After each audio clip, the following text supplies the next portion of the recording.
Chapter 8 Preparations for Attack and Defense.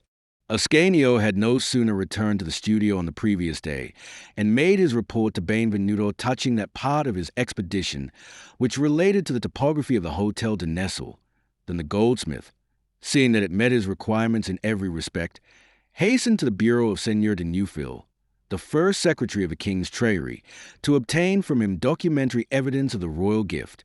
Seigneur de Neufville demanded until the following day to assure himself of the validity of Master Benvenuto's claims, and, although the latter considered him extremely impertinent to refuse to take his word for it, he realized the reasonableness of the demand and assented, resolved, however, not to allow Messiah de Neufville a half-hour's grace on the following day. He was punctual to the minute, and was at once admitted to the secretary's presence, which he considered a favorable augury.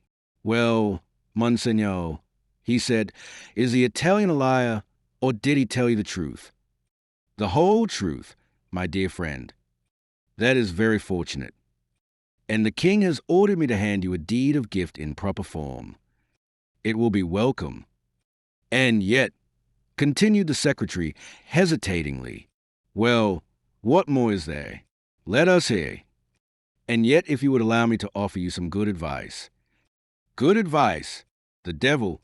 That's a rare article, Monsieur le Secrétaire. Say on, say on." "I should advise you to seek another location for your studio than the Grand Nesle." "Indeed," retorted Benvenuto dryly. "Think you that it is not a convenient location?" "It is, indeed, and truth compels me to state that you would have great difficulty in finding a better." "Very well. What is the matter then?" "That it belongs to a personage of too much importance for you to come in collision with him without danger." "I myself belong to the noble King of France," rejoined Cellini, "and I shall never flinch so long as I act in his name." "Very good. But in our country, Master Benvenuto, every nobleman is king in his own house, and in seeking to eject a provost from the house which he occupies, you risk your life." "We must all die sooner or later," was Cellini's sententious reply. "You are determined, then, to kill the devil before the devil kills me. Trust me for that, Monsieur le Secrétaire. Let the provost look well to himself, as all those must do who assume to oppose the king's wishes, especially when Master Benvenuto Cellini has it in charge to carry them out." Thereupon Messiah Nicholas de Neufville made an end of his philanthropic observations, but alleged all sorts of formalities to be complied with before delivering the deed. But Benvenuto tranquilly seated himself, declaring that he would not stir until the document was placed in his hands, and that he was determined to stay the night there, if necessary, having foreseen that possibility, and taken the precaution to say to his people that he might not return. Taking note of his determination, Messiah Nicholas de Neufville, regardless of consequences, delivered the deed of gift to Benvenuto Cellini, taking pains, however, to advise Messiah Robert de Seville of what he had been compelled to do, in part by the king's will, in part by the goldsmith's persistence. Benvenuto returned to his domicile without saying anything to anybody of what he had done, locked up the deed in the drawer in which he kept his precious stones, and calmly resumed his work. The information transmitted to the provost by the secretary convinced Messiah Robert that Benvenuto, as the Vicomte de Montaigne had said that he would do, persisted in his purpose to take possession of the Hotel de Nesle, peaceably or by force. The provost, therefore, prepared to maintain his rights, sent for his 24 sergeants-at-arms, posted sentinels upon the walls, and went to the Châtelet only when the duties of his office absolutely compelled him to do so. Days passed, however, and Cellini, tranquilly occupied with the work he had in hand, made not the least demonstration. But the provost felt certain that this apparent tranquility was only a ruse, and that his foe proposed to wait until he had grown weary of watching, and then take him unawares. And so Messiah Robert, with eyes and ears always on the alert, his mind always in a state of extreme tension, and engrossed with warlike thoughts, was finally reduced by this condition of affairs, which was neither peace nor war, to a state of feverish expectation and anxiety, which threatened, if it were prolonged, to make him as mad as the governor of the castle of St. Angelo. He could not eat or sleep, and grew perceptibly thinner. From time to time he would abruptly draw his sword and begin to make passes at a wall, shouting, "Let him come on! Let him come on. The villain. Let him come on. I am ready for him. But Benvenuto did not come on. D'Estorville had his calmer moments, too, during which he would succeed in persuading himself that the goldsmith's tongue was longer than his sword, and that he would never dare to carry out his damnable schemes. It was at one of these moments that Colombe, happening to come out of a room, observed all the warlike preparations, and asked her father what was the occasion of them. "A scoundrel to be chastised, that's all," the provost replied. As it was the provost's business to chastise, Colombe did not even ask who the scoundrel was whose chastisement was preparing, being too deeply preoccupied with her own thoughts not to be content with this brief explanation. In very truth, Messiah Robert with a single word had made a fearful change in his daughter's life. That life, hitherto so calm, so simple, so obscure and secluded, that life of peaceful days and tranquil nights, was like a lake whose surface is suddenly ruffled by tempest.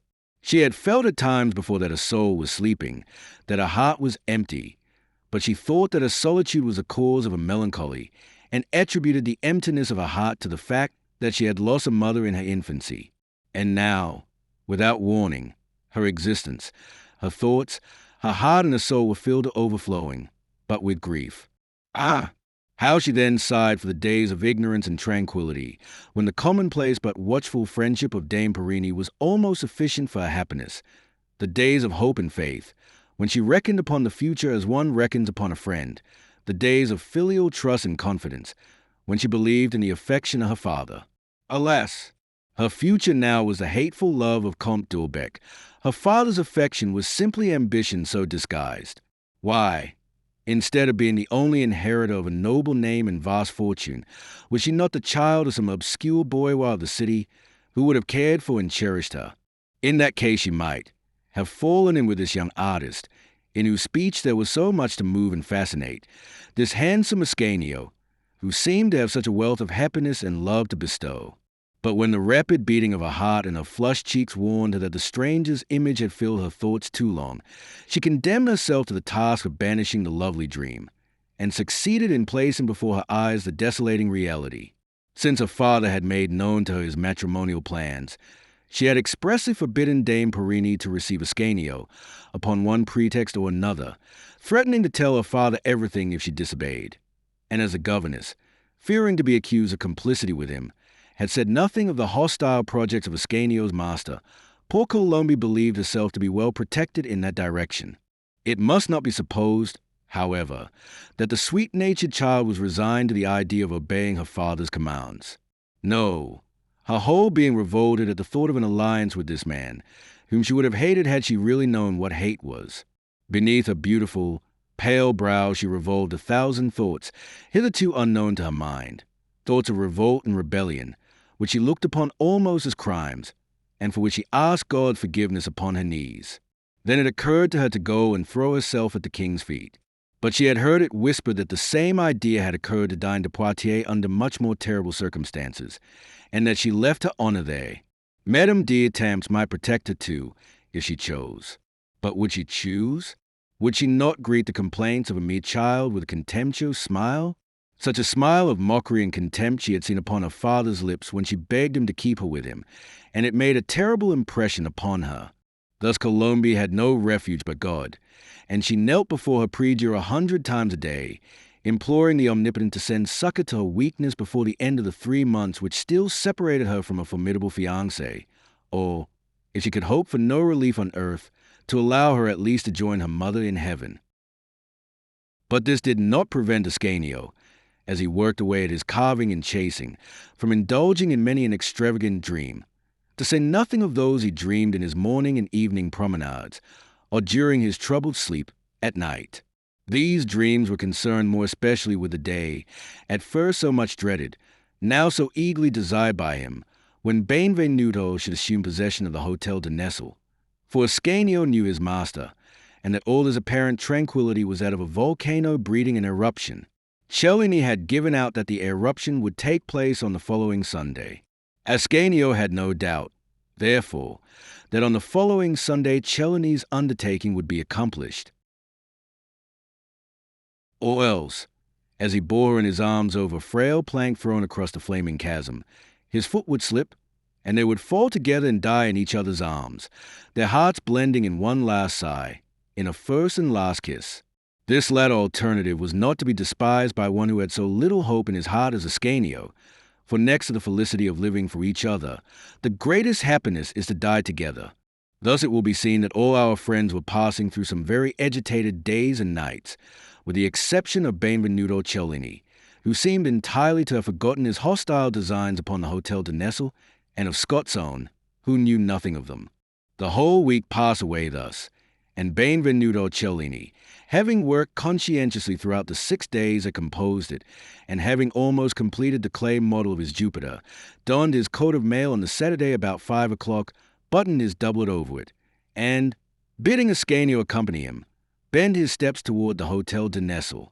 When they reached the spot, Cellini made the circuit of the walls, spying out the weak spots, and meditating his plan of siege. The attack offered more than one difficulty, as the provost had said to his friend Mamain, as Ascanio had informed his master, and as Benvenuto was now able to see for himself. The Chateau de Nesle was crenellated and machicolated, was defended by a double wall on the riverside, and furthermore by the city moats and ramparts on the side of the pre-auxiliary clerks. It was one of those massive and imposing feudal structures, which were equal to the task of defending themselves by their mess alone, provided that the doors were securely fastened, and of repelling without outside assistance the assaults of tire-lanes and larineurs, as they were called in those days, or the king's men, if need were. This was often the case at that interesting epoch, when one was generally compelled to do police duty for himself. Having made his reconnaissance according to all the ancient and modern rules of strategy, and deeming it to be his duty to summon the place to surrender before laying siege to it, he knocked at the little door by which Ascanio had once entered. For him as for Ascanio the small window opened, but it was the martial countenance of an archer instead of that of the pacific gardener, which appeared in the opening. "What do you want?" the archer demanded of the stranger who dared to knock at the door of the Hotel de Nesle. "To take possession of the hotel, which has been given to me, Benvenuto Cellini," replied the goldsmith. "Very good. Wait," rejoined the fellow, and he went at once to notify Messer d'Estorville, as he had been ordered to do. A moment later he returned, accompanied by the provost, who did not show himself, but stood listening, with bated breath, in a corner, surrounded by part of his garrison, in order to judge the better of the gravity of the affair. "We do not know what you mean," said the archer. "If that be so," said Cellini, "hand this document to Messire le Prévôt. It is a certified copy of the deed of gift." And he passed the parchment through the window. The sergeant disappeared a second time, but as he had simply to put out his hand to hand the copy to the provost, the window opened again almost immediately. "Here is his answer," said the sergeant, passing through the bars of parchment torn in pieces. "Very good," rejoined Cellini with perfect tranquility. "Au revoir." He returned to his studio, highly gratified by the attention with which Ascanio had followed his scrutiny of the place, and the young man's judicious suggestions as to the coup de main they were to attempt at some time, and he assured his pupil that he would have made a distinguished general, were it not that he was destined to become a still more distinguished artist, which, in Cellini's view, was infinitely preferable. The next morning the sun rose in all his glory. Benvenuto had requested his workmen to come to the studio, although it was Sunday, and not one of them failed to appear. The king, in the presence of you all, deigned to bestow upon me a larger and more commodious abode, but, as he has no leisure to bestow upon trifling details, he left it to me to install myself therein. Now, the present possessor does not choose to give over to me this property which His Majesty has so generously presented to me. Therefore we must take it. The provost of Paris, who retains possession in the face of His Majesty's order, it would seem that such things are of common occurrence in this land, does not know the man with whom he has to do. As soon as I am refused, I demand. As soon as I am resisted, I take by force. Are you disposed to assist me? I do not conceal from you that there will be danger in so doing. There is a battle to be fought, there are walls to be scaled, and other harmless amusements to be indulged in. There is nothing to fear from the police or the patrol, because we act by His Majesty's authority. But it may mean death, my children. Therefore, let those who wish to go elsewhere do so without hesitation. Let those who wish to remain here not be ashamed to say as much. I ask for none but bold and resolute hearts. If you leave me to go alone with Pagolo and Ascanio, have no fear on our behalf.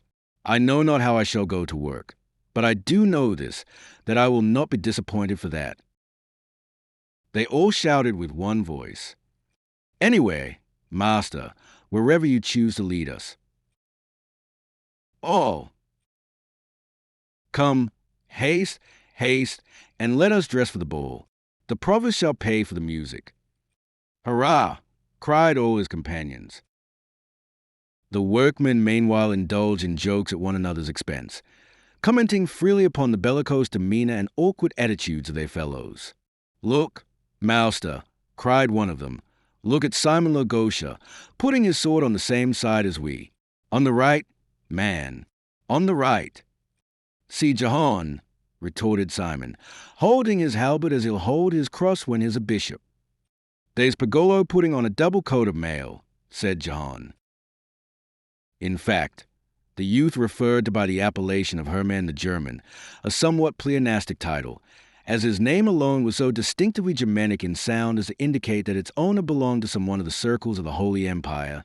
Hermann, we say, had covered himself from head to foot with iron, and resembled one of the gigantic statues which the sculptors of that artistic age were accustomed to carve upon tombs. Benvenuto, although the physical strength of this redoubtable comrade from beyond the Rhine had become proverbial in the studio, remarked that he would be likely to experience some difficulty in moving, being so completely encased, and that his usefulness would certainly be lessened rather than increased. Hermann's only reply was to leap upon a table as lightly as if he were clad in velvet, take down an enormous hammer, wave it around his head, and strike the anvil 3 such terrific blows that each of them drove it an inch into the ground. There was nothing to say to such a reply, so Benvenuto waved his hand, and nodded his head respectfully in token of satisfaction. Ascanio alone made his toilet apart from the others. He could not avoid a feeling of uneasiness as to the results of the enterprise upon which they were about to embark, for it might well be that Colombe would not forgive him for attacking her father, especially if the struggle should lead to some grave catastrophe, and he would find himself farther removed from her heart, although nearer to her eyes. Scotzone, half joyous, half anxious, wept one moment and laughed the next. The change of location and the prospect of a battle were by no means unpleasing to her, but as for blows and wounds, that was another matter. The preparation for the combat made the frolicsome creature dance for joy, but its possible results made the woman that was in her tremble.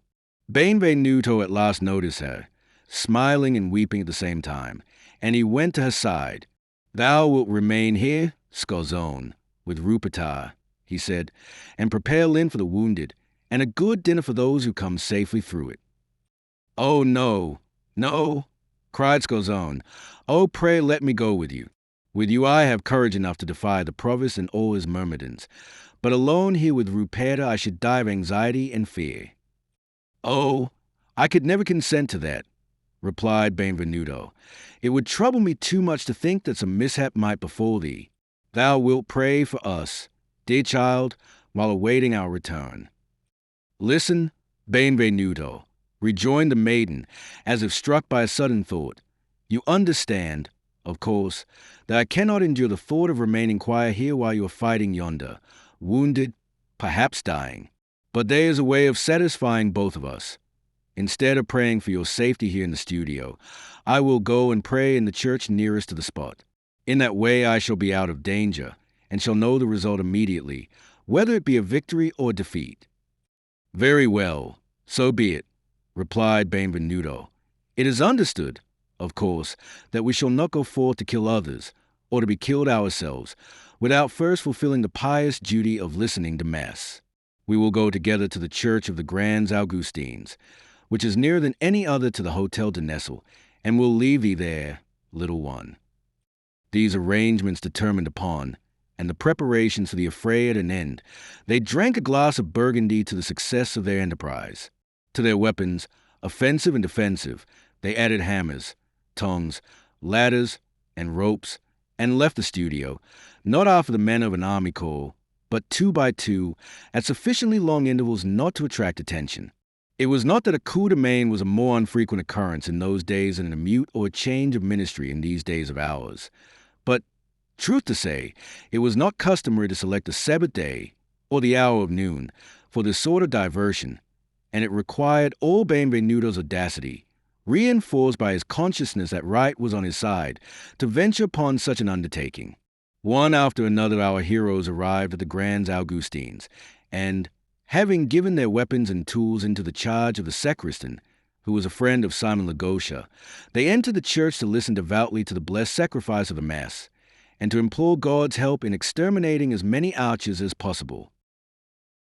The gallant Cellini could not resist a desire to have someone to join him in his admiration, and as Catherine, who was at his left, would certainly have frowned upon his inattention, he turned to Ascanio, who was at his right, with the purpose of bidding him turn his eyes toward the lovely picture. But Ascanio's eyes needed no bidding in that direction. From the moment that he entered the church, his gaze was riveted upon the maiden, and his eyes never left her face. Benvenuto, seeing that he was absorbed in contemplation of the same object, simply nudged him with his elbow. It was indeed Colombe. Her father, not anticipating an attack at high noon, had given her permission, not without some reluctance, to go to the Augustines to pray. Colombe, it is true, was very earnest in her request, for it was the only consolation that remained to her. Dame Perrine was by her side. Ah, yes, you do not know her. Colombe is the daughter of the provost, Messiah d'Esterville himself. Is she not beautiful? He said again. Regardless of the incongruity of the idea of Hebe reading her missal and pouring out her heart in prayer, Benvenuto continued his hymn to beauty simultaneously with his devotion and his military plans. The goldsmith, the Catholic, and the strategist predominated in his mind by tones. Our Father who art in heaven. Look, Ascanio, what clean-cut, expressive features. Thy kingdom come, thy will be done on earth as it is in heaven. How fascinatingly graceful the undulating outline of a figure. Give us this day our daily bread. And thou sayest that such a lovely child is a daughter of that rascally provost whom I propose to exterminate with my own hand, and forgive us our trespasses, as we forgive those who trespass against us, even though I have to burn down the hotel to do it. Amen. And Benvenuto crossed himself, having no doubt that he had just concluded a most expressive rendering of the Lord's Prayer. The Mass came to an end while he was still absorbed in these heterogeneous ideas, which might seem somewhat profane in the case of a man of different temperament at a different epoch, but which were altogether natural in so reckless a nature as Cellini's, at a time when Clement Marot was putting the 7 penitential psalms into gallant verse. As soon as the ite Misericors was pronounced, Benvenuto and Catherine exchanged a warm grasp of the hand. Then, while the girl, wiping away a tear, remained on the spot where she was to await the result of the combat, Cellini and Ascanio, their eyes still fixed upon Colombe, who had not once looked up from a book, went with their companions to take a drop of holy water, after which they separated, to meet in a deserted cul-de-sac about halfway from the church to the Hotel de Nesle. Catherine, in accordance with the prearranged plan, remained to the celebration of High Mass, as did Colombe and Dame Perrine, who had simply arrived a little early and had listened to the first service only as a preparation for the more solemn ceremony to follow, nor had they any reason to suspect that Benvenuto and his apprentices were upon the point of cutting all the lines of communication with the house they had so imprudently quitted. Chapter 9 Thrust and Parry. The decisive moment had arrived. Benvenuto divided his men into 2 detachments. One was to attempt, by every possible means, to force the door of the hotel. The other was to cover the operations of the first, and to keep from the walls, with arquebus shots or with their swords, any of the besieged who might appear upon the battlements, or who might attempt a sortie. Benvenuto took command of this last detachment in person, and selected our friend Ascanio for his lieutenant. At the head of the other he placed her man, the good-humored, gallant German, who could flatten an iron bar with a hammer, and a man with his fist. He chose for his second in command little John, a rascal of 15 years, as active as a squirrel, mischievous as a monkey, and impudent as a page, for whom Goliath had conceived a very deep affection, for the reason, doubtless, that the playful youngster was forever tormenting him. Little John proudly took his place beside his captain, to the great chagrin of Pagolo, who in his double cuirass was not unlike the statue of the commander in the rigidity of his movements. Having thus made his dispositions, and reviewed his men and inspected their weapons for the last time, Benvenuto addressed a few words to the brave fellows who were about to face danger, perhaps death, in his cause, with such goodwill. Then he grasped each man's hand, crossed himself devoutly, and cried, "Forward!" The two parties at once took up their line of march, and, skirting the Quai des Augustins, which was deserted at that hour in that spot, they very soon arrived at the Hotel de Nesle. Thereupon Benvenuto, unwilling to attack his enemy without first going through all the formalities prescribed by custom in such cases, went forward alone, waving a white handkerchief at the end of his sword, to the same small door as before, and knocked. As before, he was questioned through the barred opening as to the object of his visit. Benvenuto repeated the same formula, saying that he had come to take possession of the chateau given him by the king. But he was less fortunate than on the former occasion, in that he was not honored with any reply at all. Thereupon, facing the door, he exclaimed, in loud, distinct tones, "To thee, Robert d'Estaville, provost of Paris, do I, Benvenuto Cellini, goldsmith, sculptor, painter, and engineer, make known that His Majesty Francois I has in his good pleasure, as it was his right to do, given to me absolutely the Grand Nesle. As thou dost insolently maintain thy hold upon it, and, in contravention of the royal will, dost refuse to deliver it to me, I hereby declare to thee, Robert d'Estaville, Seigneur de Villebon, provost of Paris, that I have come to take possession of the Grand Nesle by force. Defend thyself, therefore, and, if evil comes of thy refusal, know that thou wilt be held answerable therefore on earth and in heaven, before man and before God." With that Benvenuto paused and waited, but not a sound came from behind the walls. He thereupon loaded his arquebus and ordered his men to make ready their weapons. Then, assembling the leaders Hermann, Ascanio, and Jehan in council, he said to them, "You see, my children, that it is not possible to avoid the conflict. Now it is for us to decide in what way we shall begin the attack. I will break in the door," said Hermann, "and do you follow me in, that's all." "With what will you do it, my Samson?" queried Cellini. Hermann looked about and saw on the quay a piece of timber which for ordinary men would have found it difficult to lift. "With that beam," he said. He walked to where it lay, coolly picked it up, placed it under his arm, and fixed it there like a rein in its socket, then returned to his general. Meanwhile the crowd was beginning to collect, and Benvenuto, excited thereby, was on the point of giving orders for the attack to begin, when the captain of the king's archers, notified doubtless by some conservative citizen, appeared at the corner of the street, accompanied by 5 or 6 mounted men. This captain was a friend of the provost, and although he knew perfectly well what was toward, he rode up to Benvenuto, hoping to intimidate him doubtless, and while his people checked Hermann's advance, he said, "What is your desire, and why do you thus disturb the peace of the city?" "The man who really disturbs the peace," replied Cellini, "is he who refuses to obey the king's orders, not he who executes them." "What do you mean?" inquired the captain. "I mean that I hold a deed in due form, delivered to me by Messire de Neufville, Secretary of the Royal Treasury, wherein His Majesty grants to me the Hotel du Grand Nesle. But the people who are in possession refuse to recognize this deed, and thereby keep me from my own. Now, in one way or another, I have got it into my head that, since Scripture says that we must render unto Caesar the things that are Caesar's, Benvenuto Cellini is entitled to take what belongs to Benvenuto Cellini." "Be silent, rascal," said Benvenuto, stamping angrily. "I have no need of anybody's assistance. Dost thou understand?" "You are right in theory, but wrong in practice," rejoined the captain. "How may that be?" demanded Benvenuto, who felt that the blood was beginning to rise in his cheeks. And the captain of the king's archers rode away with a sneering laugh, whereupon the crowd laughed too.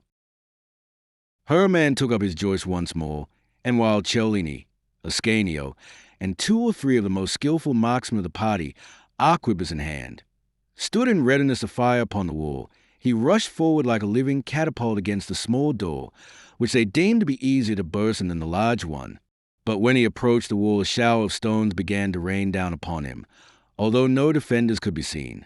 For the provost had ordered stones to be piled on top of the wall, and it was necessary only to push lightly against the piles to send them down upon the heads of the besiegers. The latter, being thus warmly received, recoiled a step or two, but, although taken entirely by surprise by this alarming method of defense, no one was wounded save Pagolo. He was so overburdened with his double cuirass that he could not fall back so quickly as the others, and was wounded in the heel. Hermann himself was no more disturbed by the shower of pebbles than an oak tree by a hailstorm, and kept on to the door, where he at once set to work and began to deal such blows against it that it soon became evident that, stout as it was, it could not long withstand such treatment. Benvenuto and his men meanwhile stood ready with their arquebuses to fire upon anybody who might appear upon the wall, but no one appeared. The Grand Nestle seemed to be defended by an invisible garrison, and Benvenuto raged inwardly at his inability to do anything to assist the dauntless German. Suddenly he happened to glance at the old Tour de Nesle, which stood by itself, as we have said, on the other side of the quay, and bathed its feet in the Seine. "Wait, Hermann," cried Cellini. "Wait, my good fellow. The Hotel de Nesle is ours as surely as my name is Benvenuto Cellini, and I am a goldsmith by trade." Motioning to Ascanio and his two companions to follow him, he ran to the tower, while Hermann, in obedience to his orders, stepped back out of range of the stones, and awaited the fulfillment of the general's promise, leaning upon his timber as a Swiss would lean upon his halberd. As Benvenuto anticipated, the provost had neglected to station a guard in the old tower, so he took possession of it unopposed, and, running up the stairs, for at a leap, reached the summit in a moment. The terrace overlooked the walls of the Grand Nestle, as a steeple overlooks a town, so that the besieged, who a moment before were sheltered by their ramparts, suddenly found themselves entirely unprotected.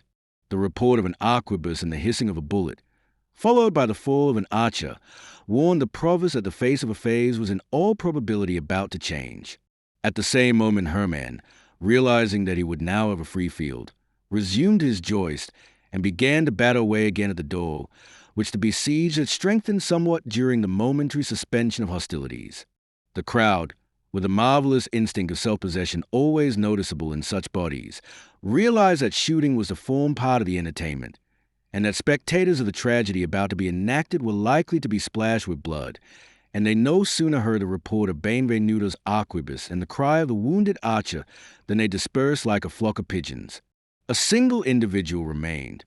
This was no other than our friend, Jacques Aubry, the student who had kept the appointment made the preceding Sunday with Ascanio, in the hope of enjoying his game of tennis. He had but to east a glance over the battlefield to understand what was going on. It is not difficult to divine the determination arrived at by Jacques Aubry from what we have already seen of his character. To play at tennis or with firearms was equally sport to him, and as he guessed that the besiegers were most likely to be his friends, he enlisted under their banner. "We are not alone," said Pagolo, who was dressing his heel, and he pointed to Benvenuto and his 3 or 4 companions, who were keeping up such a well-sustained fire upon the wall that the stones were falling much less freely than at first. "Very true," said Pagolo, "and that fellow banging away at the door so lustily is one of you also, isn't he?" "That's Hermann," said little Jehan proudly. He sauntered along with his hands in his pockets, regardless of the bullets whistling above his head, to the brave German, who kept at his task with the regularity of a machine. "Do you need anything, my dear Goliath?" said Jacques Aubry. "I am at your service." "I am thirsty," replied Hermann, without pausing in his work. "Water," said Hermann, "water." Jacques ran to the river, filled his helmet with water, and took it to the German. He leaned his beam against the wall, swallowed a draught all that the helmet contained, and handed it back to the student empty.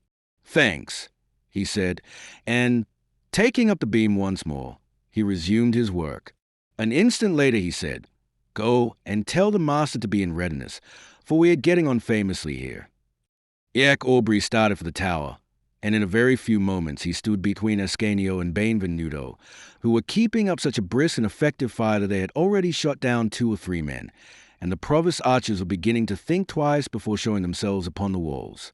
Meanwhile, as Hermann had sent word to Benvenuto, the door was beginning to yield, and the provost resolved to make one last effort. He cheered on his men to such good purpose that the stones began to rain down once more. But 2 or 3 arquebus shots speedily calmed and knew the ardor of the besieged, who, despite all Messer Robert's promises and remonstrances, coyly remained out of range. Thereupon Messiah Robert himself appeared, alone, carrying in his hands an enormous stone, and made ready to hurl it down upon Hermann's head. But Benvenuto was not the man to allow his retainer to be taken by surprise. As soon as he caught sight of the provost rashly venturing where no one else ventured to go, he put his weapon to his shoulder. It would have been all up with Messiah Robert, had not Ascanio, just as Cellini pulled the trigger, thrown up the barrel with a quick motion of his hand accompanied by a sharp exclamation, so that the bullet whistled harmlessly through the air. Ascanio had recognized Colombe's father. As Benvenuto turned furiously upon him to demand an explanation, the stone, thrown with all the force the provost could impart to it, fell full upon Hermann's helmet. Even the enormous strength of the modern Titan was not equal to the task of sustaining such a blow. He relaxed his hold of the timber, threw out his arms as if seeking something to cling to, and, finding nothing within reach, fell to the ground unconscious, with a terrible crash. Besieged and besiegers simultaneously set up a shout. Little John and 3 or 4 comrades who were near Hermann ran to him to carry him away from the wall and look to his injuries. But the large and small doors of the hotel de Nesle opened at the same moment, and the provost, at the head of 12 or 15 men, darted upon the wounded man, cutting and slashing vigorously, as did all his followers, so that Jehan and his comrades were forced to retreat, although Benvenuto was shouting to them to hold their ground, and that he would come and help them. The provost seized the opportunity. 8 of his men lifted Hermann, who was still unconscious, by the arms and legs, and 7 took up a position to protect their retreat, so that, while Cellini, Ascanio, and their 3 or 4 comrades on the terrace of the tower were hurrying down the 4 or 5 flights of stairs which lay between them and the street, Hermann and his bearers re-entered the Grand Nesle. When Cellini, arquebus in hand, appeared at the door of the tower, the door of the hotel was just closing behind the last of the provost's men-at-arms. There was no disguising the fact that this was a check, and a serious check at that. Cellini, Ascanio, and their comrades had, it is true, disabled 3 or 4 of the besieged, but the loss of these 3 or 4 men was much less disastrous to the provost than was the loss of Hermann to Cellini. The besiegers were dazed for a moment. Suddenly Ascanio and Cellini looked at each other, as if by a common impulse. "I have a plan," said Cellini, looking to the left, that is to say, toward the city. "And so have I," Ascanio rejoined, looking to the right, that is to say, toward the fields. "I have devised a plan to bring the garrison out of the castle. And I plan to open the door for you, if you do bring them out. How many men do you need?" "A single one will suffice." "Choose." "Will you come with me, Jacques Aubry?" said Ascanio. "To the end of the world, my dear fellow, to the end of the world. But I shouldn't be sorry to have some sort of a weapon, the end of a sword, for instance, or a suspicion of a dagger, 4 or 5 inches of steel to feel my way with if occasion requires." "Oh, take Pagolo's sword," said Ascanio. "He can't use it, for he is nursing his ill with his right hand and crossing himself with the other." "And here's my own dagger to complete your outfit," said Cellini. "Strike with it all you please, young man, but do not leave it in the wound. It would be altogether too handsome a present to the wounded man, for the hilt was carved by myself, and is worth 100 golden crowns, if it is worth a sou." "And the blade?" queried Jacques Aubry. "The hilt is very valuable, no doubt, but at such a time the blade is of the greatest importance to my mind." "The blade is priceless," rejoined Benvenuto. "With it I killed my brother's murderer." "I am ready," said Ascanio, minding 5 or 6 lengths of rope around his body, and putting one of the ladders over his shoulder. "I am ready." The two venturesome youths walked along the quay 100 yards or thereabouts, then turned to the left and disappeared around the corner of the wall of the Grand Nestle, behind the city moat. Let us leave Ascanio to carry out his scheme, and follow Cellini in the development of his. The objects upon which his eyes rested, when, as we have said, he looked toward the left, that is, in the direction of the city, were two women, standing amid a group of timid spectators at some little distance. Two women, in whom he thought he recognized the provost's daughter and her governess. They were in fact Colombe and Dame Perini, who, after hearing Mass, set out to return to the Petit Nestle, and had come to a standstill in the crowd, trembling with alarm on account of what they had heard of the siege that was in progress, and of what they saw with their own eyes. But Colombe no sooner perceived that there was a momentary cessation of hostilities, which left the road open for her, than, heedless of the entreaties of Dame Perini, who begged her not to risk her safety in the tumult, she went forward resolutely, impelled by her anxiety for her father, and leaving Dame Perini entirely free to follow her or to remain where she was. As the duenna was really deeply attached to her charge, she determined to accompany her, notwithstanding her fright. They left the group just as Ascanio and Jack Aubrey turned the corner of the wall. Now Benvenuto Cellini's plan may be divined. As soon as he saw the two women coming toward him, he himself stepped forward to meet them, and gallantly offered his arm to Colombe. "Have no fear, madam," he said. "If you will deign to accept my arm, I will escort you to your father." Colombe hesitated, but Dame Perrine seized the arm on her side, which Benvenuto had forgotten to offer her. "Take his arm, my dear, take it," she said, "and let us accept this noble knight's protection. Look, look, there's Monsieur le Prévôt leaning over the wall. He is anxious about us, no doubt." Colombe took Benvenuto's arm, and the three walked within a step or two of the door. There Cellini stopped, and said to the provost in a loud voice, making sure that Colombe's arm and Dame Perini's were safely within his own. "Monsieur le Prévôt, your daughter who is here desires to enter. I trust that you will open the door to her, unless you prefer to leave so charming a hostage in your enemy's hands." 20 times within 2 hours the provost, behind his ramparts, had thought of his daughter, whom he had so imprudently allowed to go out, being in considerable doubt as to the possibility of admitting her again. He was hoping that she would be warned in time, and would be wise enough to go to the Grand Châtelet and await results, when he saw Cellini leave his companions and go to meet two women, in whom he recognized Colombe and Dame Perini. "The little fool," he muttered beneath his breath, "but I can't leave her in the midst of these miscreants." He opened the wicket, and showed his face behind the grating. "Well," said he, "what are your terms?" "I accept," said the provost, "on one condition." "What is it?" "That you and your people stand back to give my daughter time to come in, and my archers time to go out." "Agreed," said Cellini, "but do you come out first, and let Madame Colombe go in afterward.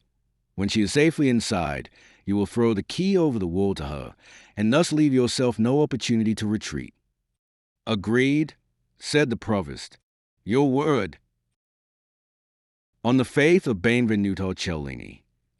These terms being agreed upon, the door opened, and the provost retainers filed out and drew up in 2 rows before the door, Messiah de Seville at their head. They were 19 in all. On the other side, Benvenuto, without Ascanio, Herman, and Jack Aubrey, had but 8 men remaining, and of these Simon Logosha was wounded, luckily in the right hand. But Benvenuto was not given to counting his foes. It will be remembered that he did not hesitate to attack Pompeo single-handed, although he was attended by a dozen sbirri. He was only too glad, therefore, to abide by his agreement, for he desired nothing so much as a general and decisive action. "You may go in now. Madam," he said to his fair prisoner. Colombe flew across the space which lay between the 2 camps as swiftly as the bird whose name she bore, and threw herself panting into the provost's arms. "Go inside," said the provost sharply, taking her by the arm and leading her to the door. "'Tis your folly that reduces us to this extremity." Colombe passed through the door, followed by Dame Perini, to whom fear had lent, if not wings, as to her lovely ward, at least legs, which he thought she had lost 10 years before. The provost closed the door behind them. "The key! The key!" cried Cellini. True to his promise, the provost took the key from the lock and threw it over the wall, so that it fell into the courtyard. "And now," cried Benvenuto, rushing upon the provost and his troop, "every man for himself, and God for us all." A terrible struggle ensued, for before the provost people had time to lower their weapons and fire, Benvenuto with his 7 workmen was in their midst, slashing to right and left with a terrible sword which he handled in such masterly fashion, and which, forged by his own hand, met few coats of mail or breastplates able to resist it. The soldiers thereupon cast aside the useless arquebuses, drew their swords, and began to cut and thrust in return. But, despite their numbers and their gallantry, in less time than it takes to write the words, they were scattered all about the square, and 2 or 3 of the bravest, wounded so severely that they could fight no longer, were forced to fall back. The provost saw the danger, and being a brave man, who in his time had achieved some fame as a fighting man, he rushed forward to confront this redoubtable Benvenuto Cellini, whom nobody seemed able to withstand. "To me," he cried, "to me, infamous robber, and let us decide the affair. What say you?" "Stand where you are," said the provost to his men. "Let not one of you stir," said Cellini to his. And the combatants on either side stood rooted in their places, silent and motionless, like the Homeric warriors, who ceased their own fighting in order to miss no part of a contest between 2 renowned chiefs.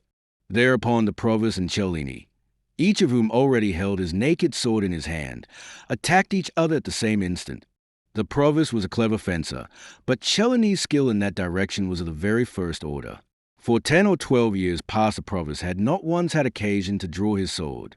On the other hand, during those same 10 or 12 years, hardly a day had passed that Benvenuto had not had or made an occasion to draw his. At the outset, therefore, the provost, who had counted a little too much upon his own prowess, became conscious of his enemy's superiority. Cellini, for his part, meeting with a resistance which he hardly anticipated from a man of the robe, exerted all the energy, activity, and cunning of which he was capable.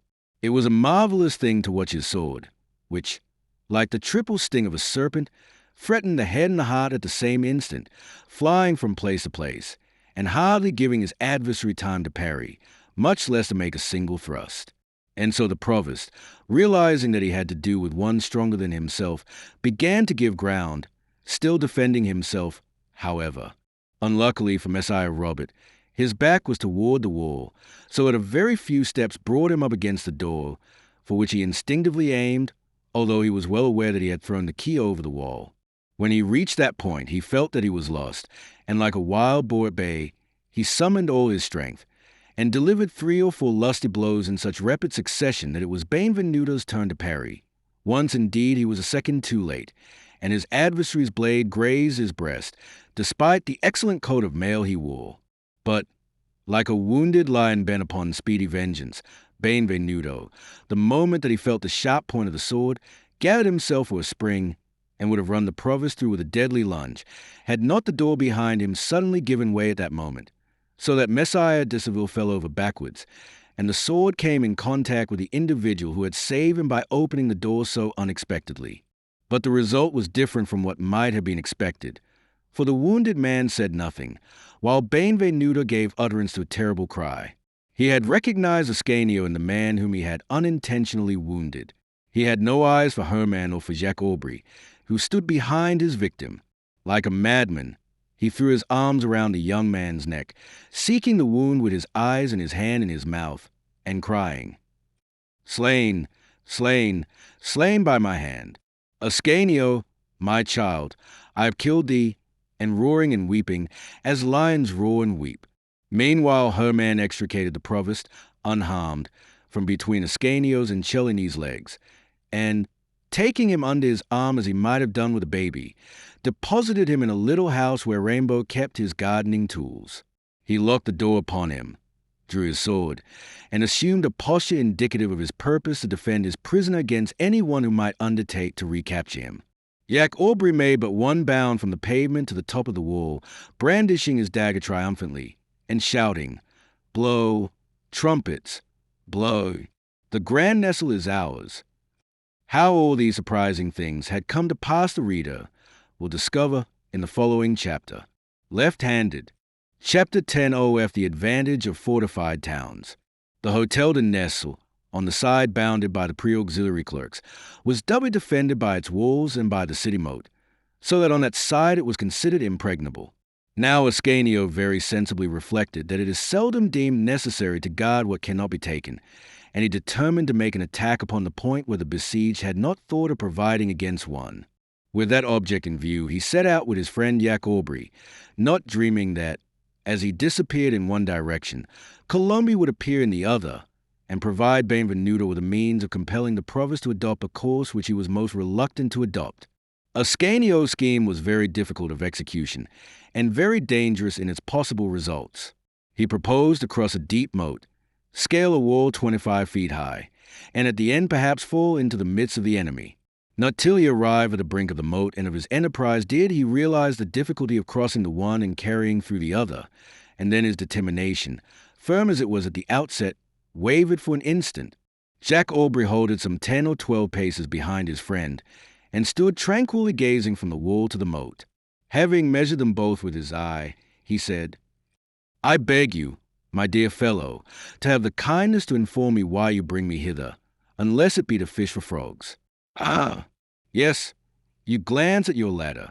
Very good, I understand. But your ladder is only 12 feet long, while the wall is 25 feet high and the moat 10 wide, which makes a difference of 23 feet, if my reckoning is correct." Ascanio was taken aback for a moment by this unanswerable arithmetic, but suddenly he cried, striking his forehead with his hand. "Way! There!" said Ascanio. "There!" "That's not an idea you are pointing at," rejoined the student, "but an oak tree." There was in truth a huge oak growing near the outer edge of the moat, the upper branches of which gazed inquisitively over the wall of the Sieur de Nesle. "Help me to hoist the ladder," said Ascanio. "That's all I ask of you." "Why, when we are upon the wall we will pull the ladder after us, and go down by it." "Very good. There is only one trifling difficulty, and that is that the wall is 25 feet high, and the ladder only 12. "I have provided for that," said Ascanio, unwinding the rope from his body.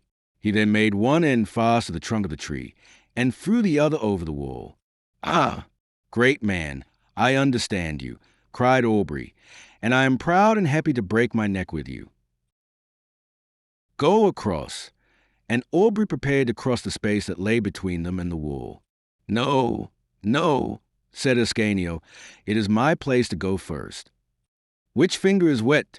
said Aubry, holding out his hand to his companion with 2 fingers open and 2 closed. "So be it," said Ascanio, touching one of the 2 closed fingers. "Never fear." Ascanio started out upon the flying bridge, while Jacques Aubry steadied it by sitting upon the end. The ladder was a frail support, but the daring youth was light. The student, hardly daring to breathe, thought that he wavered for an instant, but he passed quickly over the narrow space that separated him from the wall and arrived there safe and sound. He was still in very great danger if any of the besieged should happen to espy him, but his anticipations were verified. No one in sight. He shouted to his companion. "No one." "If that is so," said Aubry, "on with the dance." And he ventured upon the narrow, trembling path, while Ascanio, putting his whole weight upon the other end of the ladder, repaid the service rendered him. As he was as light and as active as Ascanio, he was at his side in an instant. Both of them sat astride the wall and drew the ladder across. They then made fast the other end of the rope to it, and lowered it, swinging out so that the lower end would rest on the ground at a safe distance from the wall. Lastly, Ascanio, who had won the privilege of making experiments, took the rope in both hands and slid down until his feet rested upon the topmost round of the ladder. Another second, and he was on the ground. Jacques Aubry followed him with similar good fortune, and the 2 friends found themselves in the garden. It was plainly advisable for them to act at once. All their maneuvering had taken considerable time, and Ascanio was fearful lest his absence and Aubrey's had been prejudicial to the master's interests. Drawing their swords as they ran, they hastened to the door leading into the first courtyard, where the garrison should be, assuming that they had not changed their position. When they reached the door, Ascanio put his eye to the keyhole and saw that the courtyard was empty. Benvenuto has succeeded, he cried. The garrison has gone out. The hotel is ours. And he tried to open the door, which proved to be locked. Both of the young men put forth all their strength in an effort to force it. This way, exclaimed a voice, which found an echo in Ascanio's heart. This way, monsieur. Aha! Exclaimed Jack Aubrey, following him. It seems that we have friends in the citadel. Aha! You didn't tell me that, my boy. Have no fear, said Ascanio, darting into the apartment, which had a door leading into the little courtyard. Have no fear. I will answer for everything. Have no fear, said Jack Aubrey, following at his heels. Have no fear. We will answer for everything. As he entered the room, Ascanio heard his name called a second time, but by a voice much less musical than the other. Who calls me? He said. I, my young friend, the same voice replied, with a most pronounced Teutonic accent. Pardieu, cried Aubrey, T is our Goliath. What the deuce are you doing in that hen roost? He added, looking through the window of the gardener's shed, at which he saw a face which he recognized as Hermann's. I have found myself here, but I know not how I have here come. Draw the bolt, that I may go and fight. Quick, quick, quick. My hand itches. There you are, said the student, rendering Hermann the service he requested. Meanwhile, Ascanio was hurrying toward the door opening on the quay, where he could hear a tremendous clashing of swords. When naught but the thickness of the wood separated him from the combatants, he feared that, if he showed himself at that moment, he might fall into the hands of his enemies. So he first looked out through the grated wicket. There he saw Cellini facing him, eager, excited and thirsting for the blood of his antagonist, and realized that Messiah Robert was lost. He picked up the key, which lay on the ground, opened the door quickly, and thinking of nothing save his promise to Colombe, received in his shoulder the blow which, but for him, would inevitably have transfixed the provost. We have already witnessed the result of that occurrence. Benvenuto, in desperation, threw himself upon Ascanio's neck. Hermann imprisoned the provost in the same cage from which he had just been set free himself, and Jack Aubrey, perched upon the rampart, flapped his wings and crowed lustily in honor of the victory. The victory was in very truth complete. The provost people, when their master was made prisoner, did not even try to dispute it, but laid down their arms. Accordingly, the goldsmiths all entered the courtyard of the Grand Nestle, thenceforth their property, and secured the door behind them, leaving the archers and sergeants outside. Benvenuto, however, took no part in the latter proceedings. He still held Ascanio in his arms, having removed his coat of mail, torn away his doublet, and finally reached the wound, and was stanching the flow of blood with his handkerchief. My Ascanio, my child, he said again and again, wounded by me. What will thy mother in heaven say? Forgive me, Stephana, forgive me. Art thou in pain? Tell me, does my hand hurt thee? Will this accursed blood never stop? A surgeon, quickly, pray, will not someone call a surgeon? Jack Aubrey ran out of the courtyard at the top of his speed. It is nothing, dear master, it is nothing, said Ascanio, a mere scratch on my arm dot. Don't feel so terribly, for I assure you it's nothing. The surgeon, brought to the hotel by Jack Aubrey 5 minutes later, confirmed Ascanio's assurance that the wound was not dangerous, although quite deep, and at once set about bandaging it. No, master, said Ascanio. On the contrary, I feel much better. Leave me here, I implore you. My father, suddenly inquired a voice behind Benvenuto, which made him jump. What have you done with my father? Benvenuto turned and saw Colombe, pale and rigid, seeking the provost with a glance as she asked for him with a voice. Oh, he is safe and sound, mademoiselle, safe and sound, thanks be to heaven. cried Ascanio. Thanks be to this poor boy, who received the blow intended for him, said Benvenuto, for you may truly say that this gallant fellow saved your life, Monsieur le Prévôt. How's this? Where are you, Messiah Robert? Exclaimed Cellini, looking about for the provost, whose disappearance he could not understand. He is here, master, said Herman. Where, pray? Here, in the little prison. Oh, Monsieur Benvenuto, cried Colombe, darting to the shed with a gesture of mingled entreaty and reproach. Open, Herman, said Cellini. Herman obeyed, and the provost appeared in the doorway, somewhat humiliated by his misadventure. Colombe threw herself into his arms. Oh, father, father, she cried, are you not wounded? Has no harm befallen you? And as she spoke, she looked at Ascanio. No, said the provost in his harsh voice. No, thank heaven. Nothing has happened to me. And, queried Colombe in a faltering tone, is it true that this youth? I cannot deny that he arrived at just the right time. Yes, interposed Cellini, yes, at the right time to receive the sword thrust which I intended for you, Monsieur le Prévôt. Yes, Mademoiselle Colombe. Yes, he added, you owe your father's life to this brave fellow, and if Monsieur le Prévôt doesn't proclaim it from the housetops, he is an ingrate as well as a liar. I trust that his rescuer will not have to pay too dearly for his gallantry, rejoined Colombe, blushing at her own audacity. Oh, mademoiselle, cried Ascanio, I would gladly have shed all my blood in such a cause. Well, Messiah le Prévôt, said Cellini, see what tender emotions you have caused to spring up. But Ascanio may not be able to bear the excitement. The bandage is in place, and it will be well for him, I think, to take a little rest now. Young man, an apartment in my hotel is at your service. In your hotel, Messie Robert, exclaimed Cellini, with a laugh, for his good humor returned as his anxiety on Ascanio's account vanished. In your hotel? Why, do you really wish to begin the battle over again? What? Cried the provost. Do you claim the right to turn my daughter and myself out of doors? Oh, father, cried Colombe. No, peace, said the provost. I will go with you, monsieur, said the provost. So be it. Mademoiselle, said de Stoivel then to his daughter, be good enough to return to your apartments and await my return there.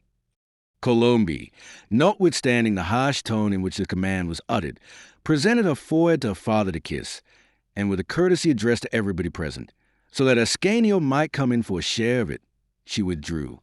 Ascanio followed her with his eyes until she disappeared. As there was nothing further to detain him in the courtyard, he asked to be taken inside. Herman thereupon took him under the arms as if he were a child, and transported him to the Grand Nestle. On my word, Messer Robert, said Benvenuto, who had also looked after the maiden while she was in sight, on my word, you were very judicious to send my late prisoner away, and I thank you for the precaution. On my honor I do. I am free to say that Mademoiselle Colombe's presence might have been prejudicial to my interest by making me too weak, and too willing to forget that I am a victor, to remember simply that I am an artist, that is to say, a lover of every perfect form and of all divine beauty. Messer d'Esteville acknowledged the compliment by a decidedly ungracious contortion of his features. He followed the goldsmith, however, without outwardly manifesting his ill humor, but mumbling dire threats beneath his breath. Cellini, to put the finishing touch to his mortification, begged him to go over his new abode with him. The invitation was conveyed in such courteous terms that it was impossible to decline. The provost therefore accompanied his neighbor, who showed him no mercy, and left not a corner of the garden nor room in the chateau unvisited. Ah, this is truly magnificent, said Benvenuto when they had finished the tour of inspection, during which they were actuated by widely opposed emotions. Now, Monsieur le Prévôt, I can understand and excuse your repugnance to give up this property, but I need not say that you will be most welcome whenever you may choose, as today, to do me the honor of calling upon me in my poor abode. You forget, monsieur, that I am here today for no other purpose than to listen to your conditions and state my own. I am ready to listen. How so? Messer Robert. On the contrary, I am at your service. But if you choose to allow me first to make known my wishes to you, you will then be free to give expression to your own. Say on. First of all, the one essential clause. What is that? It is this. Article I. Messiah Robert de Seville doth concede Benvenuto Cellini's right to the property called the Grand Nestle, doth freely abandon it to him, and doth renounce all claim thereto forever, for himself and his heirs. Accepted, said the provost, but if it should please the king to take from you what he has now taken from me, and to give to some other what he has now given to you, I am not to be held responsible. T is my tone, said the provost. That is no more than fair. Article 2. Benvenuto Cellini agrees to make no attack upon the Petit Nestle, which is and is to remain the property of Robert d'Esturville. Furthermore, he will not even attempt to gain a footing there as a neighbor and under the guise of friendship. Very good, said Benvenuto, although the clause is by no means conceived in kindness, but if the door is thrown open to me, I shall not show myself so devoid of courtesy as to refuse to enter. I will give orders to avert that possibility, retorted the provost. Let us to the next. I continue. Article 3. The first courtyard, between the Grand and Petit Nestles, shall be common to both estates. That is quite right, said Benvenuto, and you will do me the justice to believe that if Mademoiselle Colombe desires to go out, I shall not keep her a prisoner. Oh, never fear. My daughter will go in and out by a door which I undertake to have cut in the wall. I simply wish to make sure of an entrance for carriages and wagons. Is that all? Yes, replied Messiah Robert. Apropos, he added, I trust that you will allow me to remove my furniture. That is no more than fair. Your furniture is yours, as the Grand Nestle is mine. Now, Messiah le Prévôt, let us add one more clause to the treaty, a clause purely benevolent in its purpose. State it. Article 4. And last. Messiah Robert d'Esturville and Benvenuto Cellini lay aside all ill will, and loyally and sincerely agree to abide in peace. I accept the article, but only in so far as it does not bind me to bear aid to you against those who may attack you.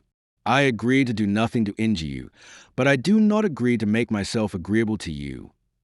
As to that, Monsieur le Prévôt, you know perfectly well that I can defend myself alone, do you not? If there is no objection now on your part, added Cellini, passing the pen to him. Sign, Monsieur le Prévôt, sign. I will sign, said the provost, shooting the action to the word, and each of the contracting parties retained a copy of the treaty. This formality at an end, Messer d'Esturville returned to the Petit Nestle, being in great haste to scold poor Colombe for her rash expedition. Colombe hung her head, and let him say what he chose, not hearing a single word of his reproaches. For during all the time that they endured, the girl was engrossed by a single longing to ask her father for news of Ascanio. But it was useless. Try as hard as she would, she could not force the wounded youth's name beyond her lips. While these things were taking place on one side of the wall, on the other side, Catherine, who had been sent for from the church, made her entry into the Grand Nestle. The fascinating madcap threw herself into Benvenuto's arms, pressed Ascanio's hand, complimented Herman, made sport of Pagolo, laughed, wept, sang, asked questions, all in the same breath. She had suffered terribly, for the reports of firearms had reached her ears and interrupted her prayers again and again. But now everything was all right. Everybody had come out safe and sound from the battle, save 4 dead and 3 wounded men. And Scotson's high spirits did homage to both victory and victors. When the uproar caused by Catherine's arrival had subsided in some measure, Ascanio remembered the motive which brought the student to the spot so opportunely. He turned to Benvenuto and said, Master, my comrade Jack Aubrey and I were to try our hands at a game of tennis today. In good sooth, I am hardly in condition to be his partner, as our friend Herman says. He has assisted us so gallantly in our undertaking, however, that I venture to beg you to take my place.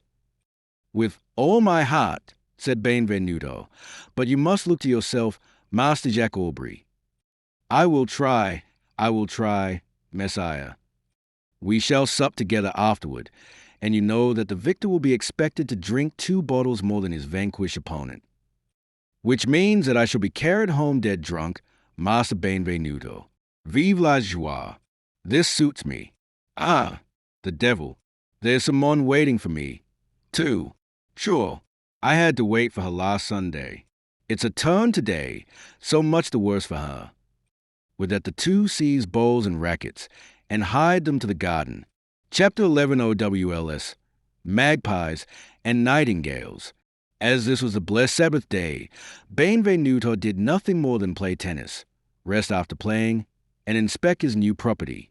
But on the following day the work of moving began, and was fully completed 2 days later, by virtue of the assistance of his new companions. On the third day Benvenuto resumed his modeling as calmly as if nothing had happened.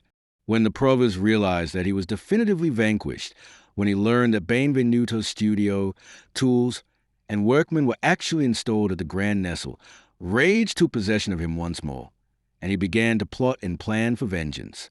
He was in one of his most ruffled moments when the Vicomte de Marmagne surprised him on the morning of the same third day, Wednesday. Marmagne could not resist a longing to gratify his vanity by triumphing over the sorrows and reverses of his friends, as every man who is a coward and an idiot loves to do. "Well," he said, "I told you so, my dear Provost." Well, was I right or wrong? Alas, right. Are you well? At all events, I have no reason to reproach myself in this accursed business. I gave you sufficient warning. Has the king returned to the Louvre? Nonsense, you said. A workman, a nobody, a fine sight it will be. You have seen it, my poor friend. Asked you if His Majesty has returned from Fontainebleau.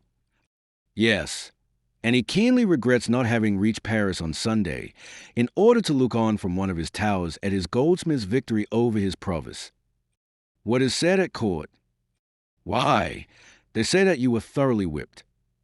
Said the provost, who began to be annoyed by this desultory conversation. How is it? Did he really give you such an ignominious whipping? Why? He killed 2 of your men, did he not? I think so. If you wish to replace them, I have 2 Italian bravos, consummate fighting men, who are quite at your service. You will have to pay them well, but they are sure men. Whatever they may say, I cannot believe that this Benvenuto cudgeled you personally. Who says so? I shall fight for my honor henceforth. If there had been a woman in the affair, why, you might properly have drawn your sword against such people, but for a mere place to sleep in. The Hotel de Nesle is a place for princes to sleep in. Agreed. But even so, think of exposing yourself for such a matter to be chastised by a blackguard. I should be happy to acknowledge thus your services and your generous friendship. I shall insist upon one condition. What is that? That, inasmuch as you are at liberty to take your choice among all the royal hotels, you will choose. Go on, I am waiting. The Hotel de Nesle. Not at all. And to show you that I am speaking seriously, here is the document duly signed by His Majesty, with the necessary blanks of the name of the beneficiary and of the place elected. I will write the Hotel du Grand Nesle, and leave you to insert such names as you choose. But this damned Benvenuto is entirely off his guard, relying upon a treaty we entered into and signed. Whoever cares to enter will find the doors open, and if on a Sunday he will find the rooms empty. In any event, it's not a matter of turning Benvenuto out, but simply of sharing the Grand Nestle with him, for it is quite large enough for 3 or 4 families.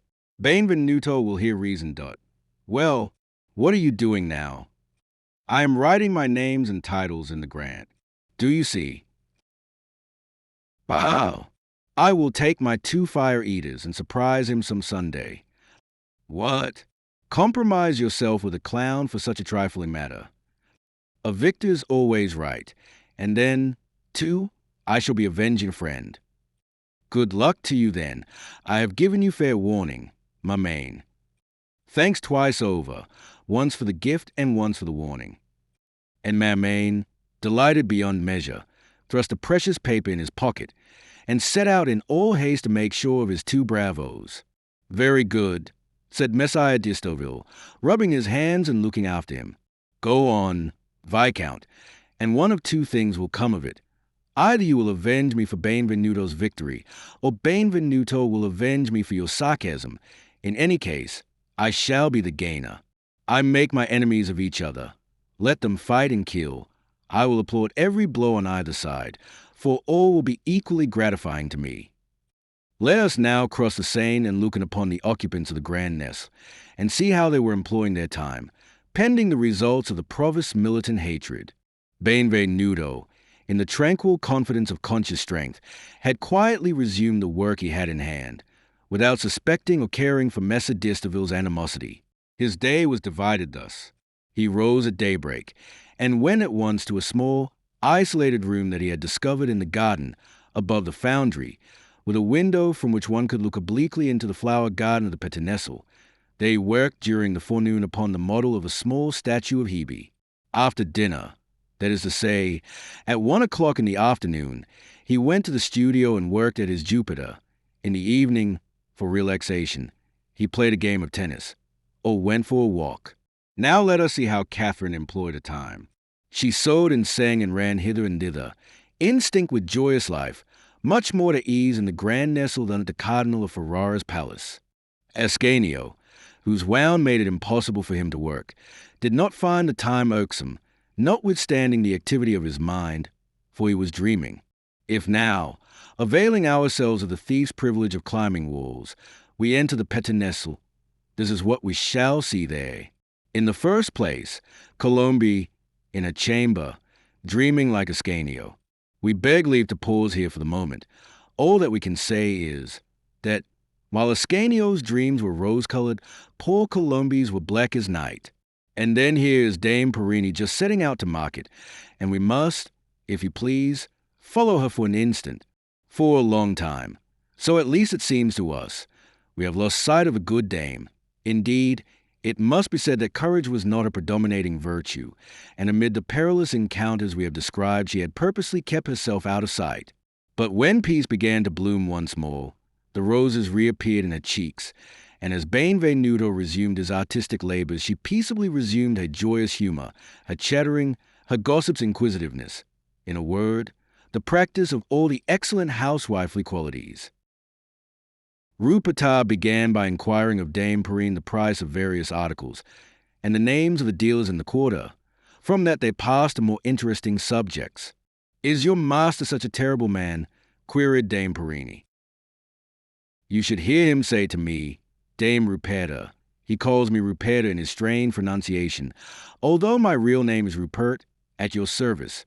Dame Ruperta, this is an excellent leg of mutton, and done to a turn. Dame Ruperta, your beans are seasoned most triumphantly.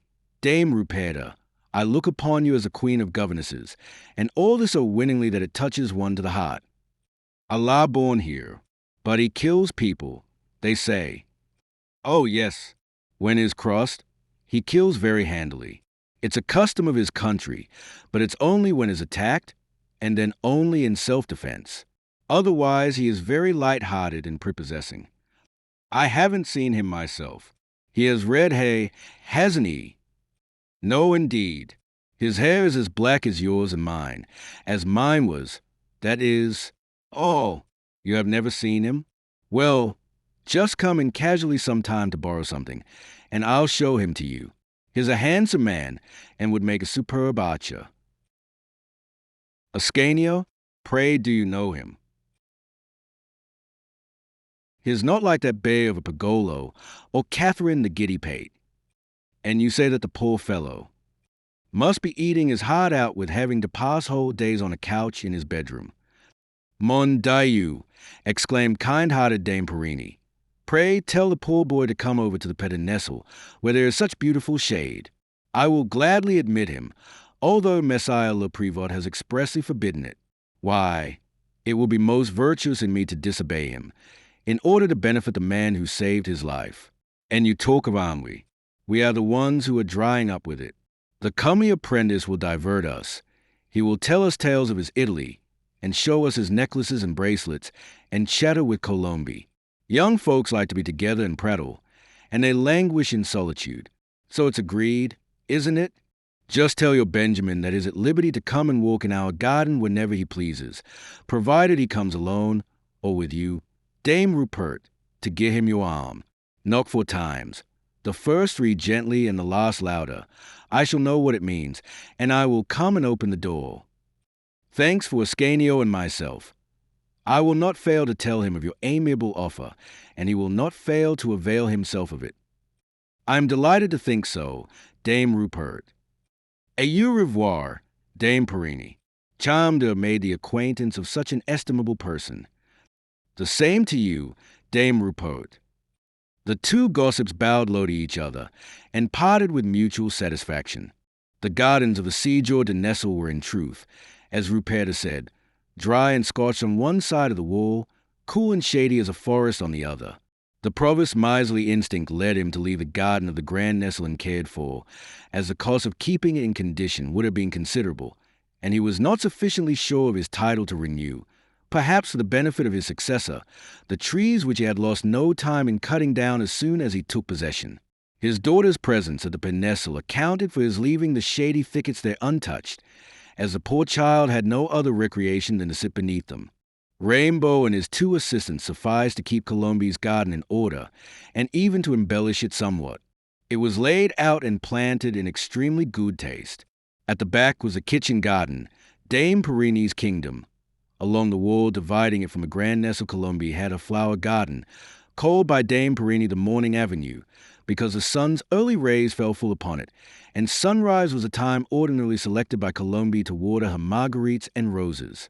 Let us note, in passing, that from the room over the foundry in the Grand Nesle one could see every movement of the lovely gardener without being seen. Following out Dame Perini's geographical nomenclature, there was a Noonday Avenue, terminated by a thicket where Colombe loved to sit and read or embroider during the beat of the day. At the other end of the garden was the Evening Avenue, planted with a triple row of lindens, which made it delightfully cool and fresh. It was here that Colombe was accustomed to walk after supper. This last-named Avenue Dame Perini had in mind as a spot well adapted to hasten the convalescence of the wounded Ascanio. She was very careful, however, to say nothing to Colombe of her charitable intentions. It was possible that she would be too obedient to her father's commands, and would refuse to concur in her governess's open defiance of them. And in that case, what would Dame Ruperta think of a neighbor's authority and influence? No, since she had gone so far, perhaps a little recklessly, she must go on to the end.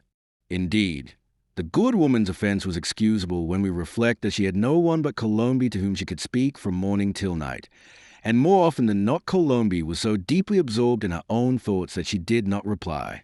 The reader will readily understand Ascanio's ecstasy when he learned that paradise was open to him, and how fervently he blessed Ruperta. He insisted upon availing himself of his good fortune on the instant, and Ruperta had all the difficulty in the world in persuading him that he ought at least to wait until evening. He had every reason to believe that Dame Perini's suggestion was made with Colombe's sanction, and the thought made him mad with joy. With how great impatience, therefore, mingled with vague alarm, did he count the dragging hours. At last, the clock struck 5. The apprentices left the studio. Benvenuto had been away since noon, and was believed to have gone to the Louvre.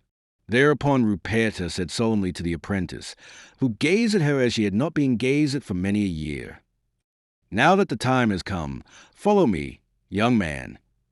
They crossed the courtyard together, and she knocked 4 times at the door leading into the precincts of the Petit Nesle. "Say nothing of this to the master, good Ruperta," said Ascanio, who knew that Cellini was a good deal of a scoffer and skeptic in the matter of love, and did not choose to have his pure flame profaned by his witticisms. Ruperta was on the point of making inquiries as to the reason for this injunction, which it would be hard for her to obey, when the door opened and Dame Perini appeared. "Come in, my fine fellow," she said. "How are you today? Pallor becomes you. Do you know, it's a pleasure to look at you. Come in also, Dame Ruperta. Take the path to the left. Young man, Colombe is just coming down to the garden. It's the time when she always walks. Do you try and persuade her not to scold me too severely for admitting you?" "What?" cried Ascanio. "Mademoiselle Colombe doesn't know." Dame Perini was very loquacious concerning her master, but Rupert alone followed her in what she said. Ascanio was standing still, listening to nothing save the beating of Id's heart. He did, however, hear these words, let fall by Dame Perini as they moved away. "This is the path where Colombe walks every evening, and she will soon be here without doubt. You see that the sun won't reach you here, my gallant invalid." Ascanio expressed his thanks with a gesture, and walked forward a few steps, once more immersed in his reverie and anticipating what was to come with mingled anxiety and impatience. He heard Dame Perini say to Rupert as they walked along, "This is Colombe's favorite bench." And upon that he left the two gossips to continue their walk and their conversation, and sat softly down without a word upon the sacred seat. What was his purpose? Whither was he going? He had no idea. He sought Colombe because she was young and fair, and he was young and fair. No ambitious thought had ever entered his head in connection with her. To be near her was his only desire. For the rest, he put his trust in God, or, rather, he did not look so far into the future. There is no tomorrow in love. Colombe, for her part, had thought more than once, and in spite of herself, of a young stranger who had appeared to her in her loneliness as Gabriel appeared to Mary. To see him once more had been from the first the secret desire of this child, who had hitherto had no desire. But, being abandoned by an inconsiderate father to the guardianship of her own virtue, she was too high-minded not to deal with herself with the severity which noble souls never think themselves free to dispense with unless their will is fettered. She therefore bravely put aside her thoughts of Ascanio, and yet those thoughts persisted in forcing a way through the triple ramparts Colombe had built around her heart, more easily than Ascanio made his way through the wall of the Grand Nestle.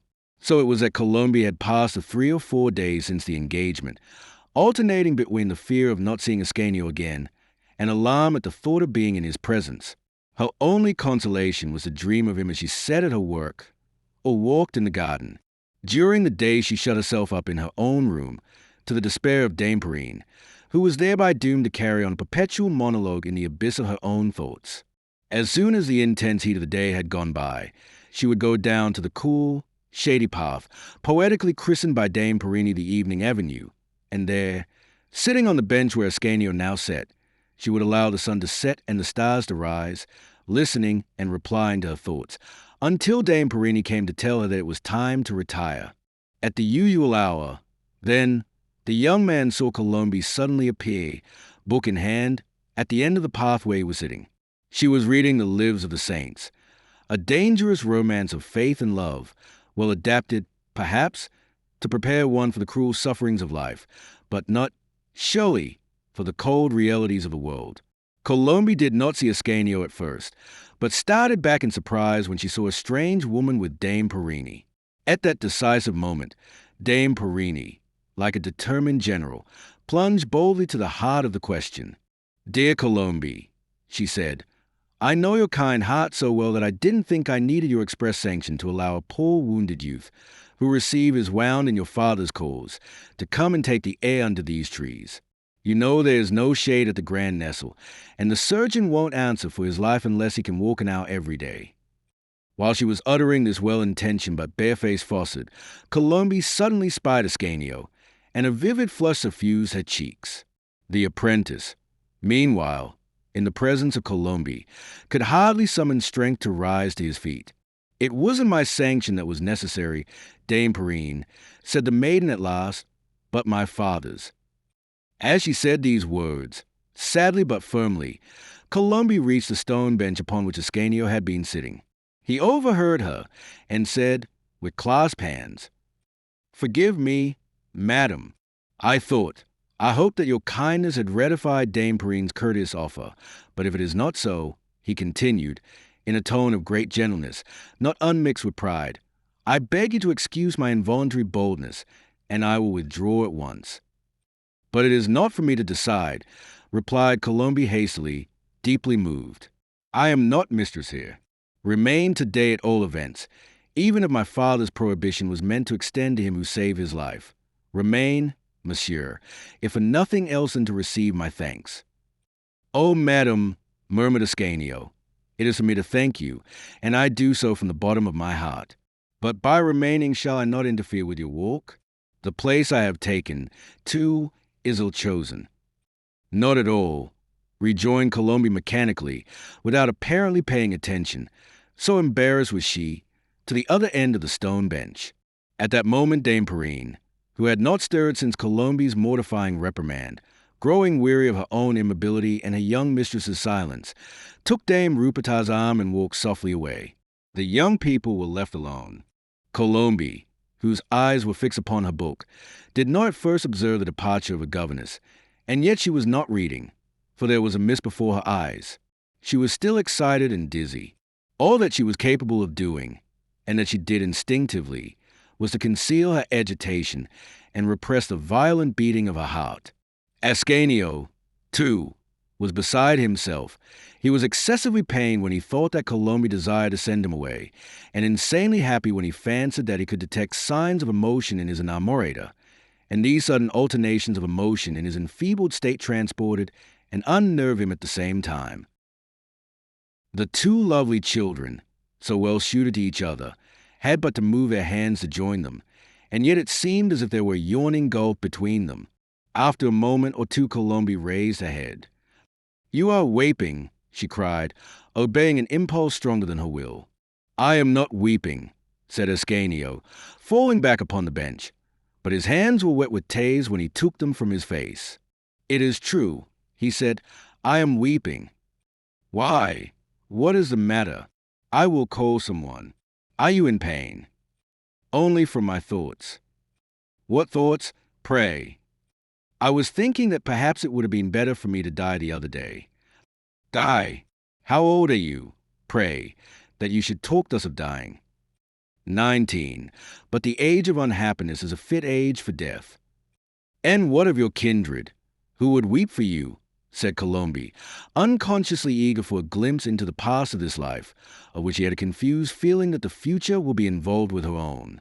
"I have no father or mother, and there is no one to weep for me save my master, Benvenuto." "Poor orphan." "Yes, an orphan indeed. My father never loved me, and I lost my mother at 10 years, just when I was beginning to understand her love and return it. My father, but what am I saying, and what are my father and my mother to you?" "Oh, yes, go on, Ascanio." "Saints in heaven, you remember my name." Go on," whispered Colombe, putting her hands before her face to hide her blushes. "My father was a goldsmith, and my dear mother was herself the daughter of a Florentine goldsmith named Raphael del Moro, of a noble Italian family. For in our Italian republics, to work implies no dishonor, and you will see more than one ancient and illustrious name on the sign of a shop. My master, Cellini, for example, is as noble as a king of France, if not even more so. Raphael del Moro, who was poor, compelled his daughter Sfina to marry, against her will, a fellow goldsmith almost his own age, but very wealthy. Alas, my mother and Benvenuto Cellini loved each other, but were both fortuneless. Benvenuto was traveling everywhere to make a name for himself and earn money. He was far away and could not interfere to prevent the marriage. Gismondo Gaddi, that was my father's name, soon began to detest his wife because she did not love him, although he never knew that she loved somebody else. My father was a man of a violent and jealous disposition. May he forgive me if I accuse him wrongfully, but children have a relentless memory for their wrongs. Very often my mother sought shelter by my cradle from his brutal treatment, but he did not always respect that sanctuary. Sometimes he struck her, may God forgive him, while she held me in her arms, and at every blow my mother would give me a kiss to help deaden the pain. Ah! I remember well both the blows my mother received and the kisses she gave me. The Lord, who is just, dealt a blow at my father where he would feel it most keenly, in his wealth, which was dearer to him than anything else in the world. Disaster after disaster overwhelmed him. He died of grief because his money was all gone, and my mother died a few days after because she thought that she was no longer beloved. I was left alone in the world. My father's creditors laid hands upon all that he left, and In all their ferreting to make sure that they had forgotten nothing, they failed to discover a little weeping child. An old maidservant who was fond of me kept me 2 days from charity, but she was living on charity herself and had none too much bread for her own needs. She was uncertain what to do with me, when a man covered with dust entered the room, took me in his arms, embraced me, weeping, and, having given the good old woman some money, took me away with him. It was Benvenuto Cellini, who had come from Rome to Florence expressly to find me. He cherished me, instructed me in his art, and kept me always with him. And, as I say, he is the only one who would weep for my death. Colombe listened with lowered eyes and oppressed heart to the orphan's story, which in the matter of loneliness was her own, and to the story of the poor mother's life, which would perhaps be hers some day. For she too was doomed to marry against her will a man who would hate her because she would not love him. "You are unjust to God," she said to Ascanio. "There is someone, your kind master at least, who loves you, and you knew your mother. I cannot remember my mother's kisses, for she died in giving birth to me. I was brought up by my father's sister, a crabbed, ill-tempered woman. And yet I mourned her bitterly when I lost her 2 years ago, for in the absence of any other affection my heart clung to her as ivy clings to a cliff. For 2 years I have been living in this place with Dame Perini, and notwithstanding my loneliness, and although my father comes very rarely to see me, these 2 years have been and will be the happiest of my whole life." "You have indeed suffered much," said Ascanio, "but though the past has been so painful, why do you dread the future? Yours, alas, is full of glorious promise. You are nobly born, rich and beautiful, and the shadow of your early years will only bring out in bolder relief the splendor of the rest of your life." Colombe sadly shook her head. "Oh, mother, mother," she murmured, when, rising in thought above the paltry present, one loses sight of the trivial necessities of the moment in the brilliant flashes which illuminate and epitomize a whole life, past and future. The heart is sometimes affected with a dangerous vertigo, and when one's memory is laden with 1,000 sorrows, when one dreads bitter anguish to come, the same heart is often a prey to terrible emotion and fatal weakness. One must be very strong not to fall when the weight of destiny is pressing down upon one's heart. These two children, who had already suffered so much, who had been always alone, had but to pronounce a single word to make a single future for their twofold past. But one was too dutiful, the other too respectful, to pronounce that word. Ascanio gazed at Colombe, however, with infinite tenderness in his eyes, and Colombe permitted his scrutiny with divine trust. With clasped hands, and in the tone in which he might have prayed, the apprentice said to the maiden, "Colombe, if you have any desire which I can gratify by pouring out all my blood to gratify it, if any disaster threatens you, and nothing more than a life is needed to avert it, say one word to me, Colombe, as you might say it to your brother, and I shall be very happy." "Thanks, thanks," said Colombe. "I know that you have already nobly risked your life once at a word from me, but God alone can save me this time." She had no time to say more, for Dame Perini and Dame Ruperta stopped in front of them at that moment. The gossips had made the most of their time, as well as the two lovers, and had formed a close alliance, based upon mutual sympathy. Dame Perini had confided to Dame Ruperta an infallible cue for chilblains, and Dame Ruperta, not to be outdone, had imparted to Dame Perini the secret of preserving plums. After such an exchange of confidence, it is easy to understand that they were thenceforth united for life and death, and they had agreed to meet frequently, whatever the cost. "Well, Colombe," said Dame Perini, as they drew nigh the bench, "do you still bear me a grudge? Tell me, wouldn't it have been a shame to refuse admission to him but for whom the house would have no master? Shouldn't we do our utmost to help cure this youth of a wound received for us? Look, Dame Ruperta, and see if he doesn't already look better, and if he hasn't more color than when he came." "Yes, indeed," assented Ruperta. "He never had more color when he was in the best of health." "Consider, Colombe," continued Dame Perini, "it would be downright murder to interrupt convalescence so happily begun. Come, the end justifies the means. You will allow me to admit him tomorrow at dusk, won't you? It will be a pleasant change for you as well, poor child, and a very innocent one, God knows, when Dame Ruperta and I are both here. Upon my word, Colombe, You need some sort of a change. And who is there to tell the provost that we have softened his stern orders a bit? And remember that, before he gave the order, you told Ascanio that he might come and show you his jewels. He forgot them today, so he must bring them tomorrow. Colombe looked at Ascanio. The color had fled from his cheeks, and he was awaiting her reply in an agony of suspense. In the eyes of a poor girl, kept a prisoner and tyrannized over, there was a world of flattery in this humility. There was then someone in the world whose happiness depended upon her, whom she could make glad or sad with a word. Everyone exults in his own power. The insolent A's of Comte d'Orbec had humiliated Colombe very recently. The hapless prisoner, forgive her, pray, could not resist a longing to see the joyful light shine in Ascanio's eyes, so she said, with a blush and a smile, Dame Perini, what is this you have persuaded me to do? Ascanio tried to speak, but could only clasp his hands effusively. His knees trembled under him. Thanks, fair lady, said Ruperta, with a deep courtesy. Come, Ascanio, you are still weak, and it is time to go in. Give me your arm, and let us go. The apprentice could hardly muster strength to say adieu and thanks, but he supplemented his words with a look in which his heart spoke volumes, and meekly followed the servant, his whole being overflowing with joy. Colombe fell back upon the bench, absorbed in thought, and conscious of a pleasurable excitement, for which she reproached herself, and which was entirely unfamiliar to her. Until tomorrow, said Dame Perini triumphantly, as she took leave of her guests after escorting them to the door. If you choose, young man, you can come in this way every day for 3 months. And why for 3 months only? Asked Ascanio, who had dreamed of coming always. Dame, was Dame Perini's reply, because in 3 months Colombe is to marry Comte d'Orbec.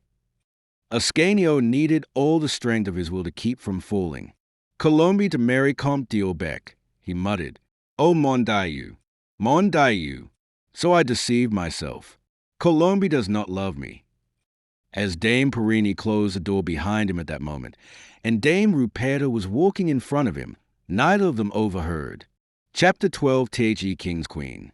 We have said that Benvenuto left the studio about noon without saying whither he was going. He went to the Louvre to return the visit Francois I paid him at the Cardinal of Ferrara's hotel. The king had kept his word.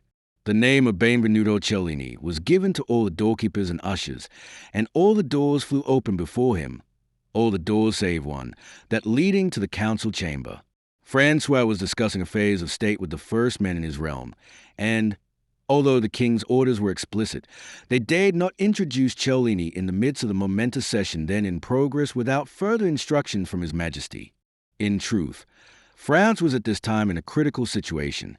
We have thus far said but little of affairs of state, feeling sure that our readers, especially those of the gentler sex, would prefer affairs of the heart to politics, but we have at last reached a point where we can no longer draw back, and where we must needs cast a glance, which we will make as brief as possible, at France and Spain, or rather at Francois and Charles V. For in the 16th century kings were nations. At the period at which we have arrived, by virtue of one of the periodical movements of the political seesaw, of which both so often felt the effects, Francois' situation had recently improved, and Charles's grown worse in equal degree. In fact, things had changed materially since the Treaty of Cambrai, which was negotiated by 2 women, Margaret of Austria, aunt of Charles V, and the Duchesse d'Angoulême, mother of Francois I. This treaty, which was a complement of the Treaty of Madrid, provided that the King of Spain should cede Burgundy to the King of France, and that the King of France should renounce his claim to the homage of Flanders and Artois. Furthermore, the 2 young princes, who served as hostages for their father, were to be sent back to him in exchange for the sum of 2 millions of golden crowns. Lastly, good Queen Eleonora, Charles Villa's sister, who was promised at first to the Constable Bourbon as a reward for his treachery, and was afterwards married to Francois as a pledge of peace, was to return to the court of France with the 2 children, to whom she had been as affectionate and devoted as any mother. These stipulations were carried out with equal good faith on both sides. But it will readily be believed that Francois' renunciation of his claim to the Duchy of Milan, exacted from him during his captivity, was only momentary. He was no sooner a free man once more, no sooner restored to power and health, than he turned his eyes again toward Italy. It was with the object of procuring countenance of his claims at the court of Rome that he had married his son Henri, become dauphin by the death of his elder brother Francois, to Catherine de' Medicis, niece of Pope Clement VII. Unfortunately, just at the moment when all the preparation for the king's meditated invasion were completed, Clement VII died and was succeeded by Alexandre Dumas, who ascended the throne of St. Peter under the name of Paul III. Now Paul III was determined not to allow himself to be inveigled into supporting the party of the emperor or the king of France, but to adhere strictly to the policy of holding an equal balance between them. With his mind at ease in that direction, the emperor laid aside all anxiety on the subject of the preparations of France and busied himself fitting out an expedition against Tunis, which had been seized by the corsair Shedding, so famous under the name of Barbarossa, who, having driven out Muley Hassan, had taken possession of the country and was laying Sicily waste. The expedition was entirely successful, and Charles V, after destroying 3 or 4 ships, sailed into the Bay of Naples in triumph. They received tidings which tended to encourage him still more. Charles III, Duke of Savoy, although he was a maternal uncle of Francois I, had followed the counsel of his new wife, Beatrice, daughter of Emmanuel of Portugal, and had abandoned the party of the King of France. So that when Francois, by virtue of his former treaties with Charles III, called upon him to receive his troops, the Duke of Savoy answered by refusing to do so, and Francois was reduced to the unenviable necessity of forcing the passage of the Alps, which he had hoped to find, open to him by favor of his ally and kinsman. But Charles X was awakened from his feeling of security by a veritable thunderclap. The king marched an army into Savoy so promptly that the Duke found his province actually under occupation by the French troops before he suspected that it was invaded.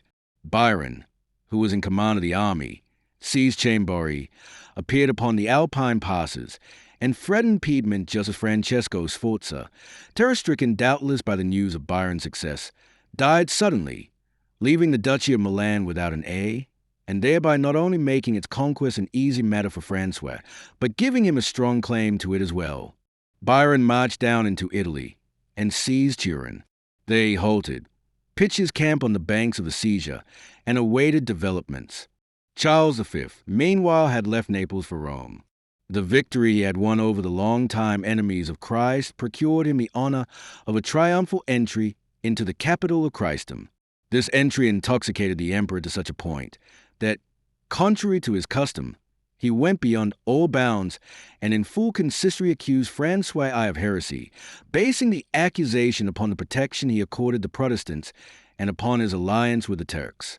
Having recapitulated all their former causes of disagreement, wherein, according to his view, Francois was always the first at fault, he swore to wage a war of extermination against his brother-in-law.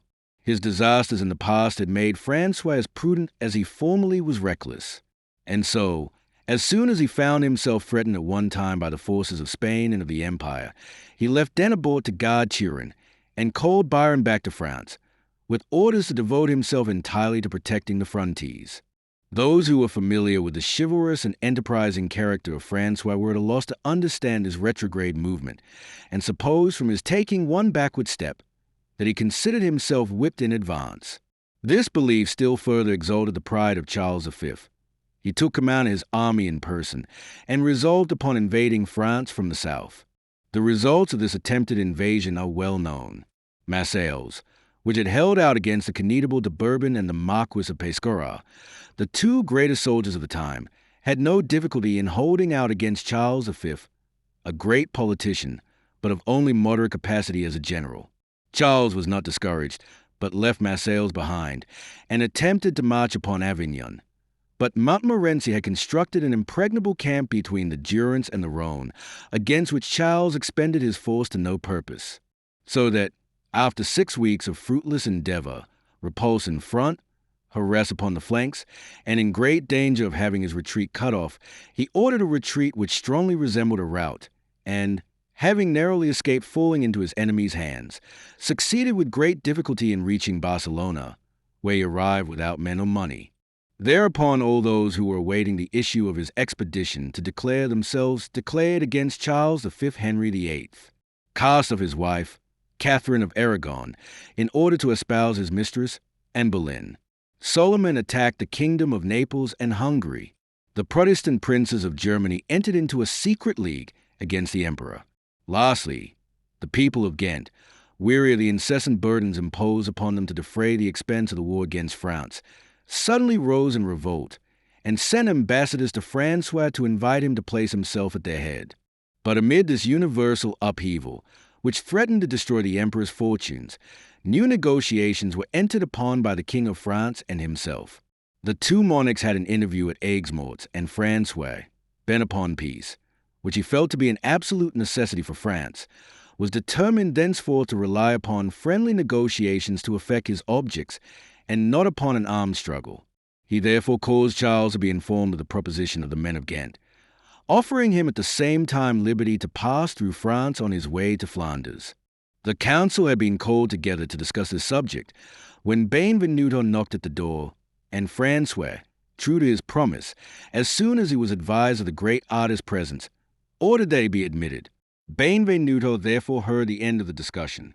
"Yes, messrs," Francois was saying, "yes, I agree with Monsieur de Montmorency, and it is my dream to conclude a lasting alliance with the Emperor-elect, to raise our two thrones above all the rest of Christendom, and to wipe out all these corporations, communes, and popular assemblies which assume to set bounds to our royal power by refusing us today the alms, tomorrow the money, of our subjects.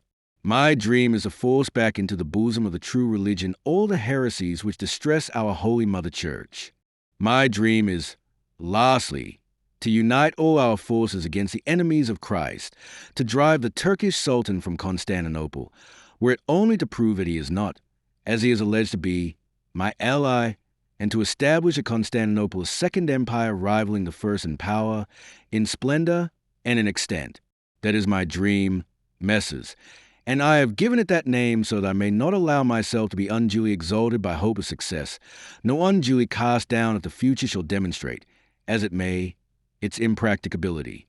But if it should be fulfilled, Constable, if it should be fulfilled, if I were to have France and Turkey, Paris and Constantinople, the Occident and the Orient, confess, messrs, that it would be grand, that it would be sublime." "I understand, then, sire," said the Duc de Guise, "that it is definitely decided that you decline the suzerainty proffered you by the Ghentese, and that you renounce the former domains of the House of Burgundy."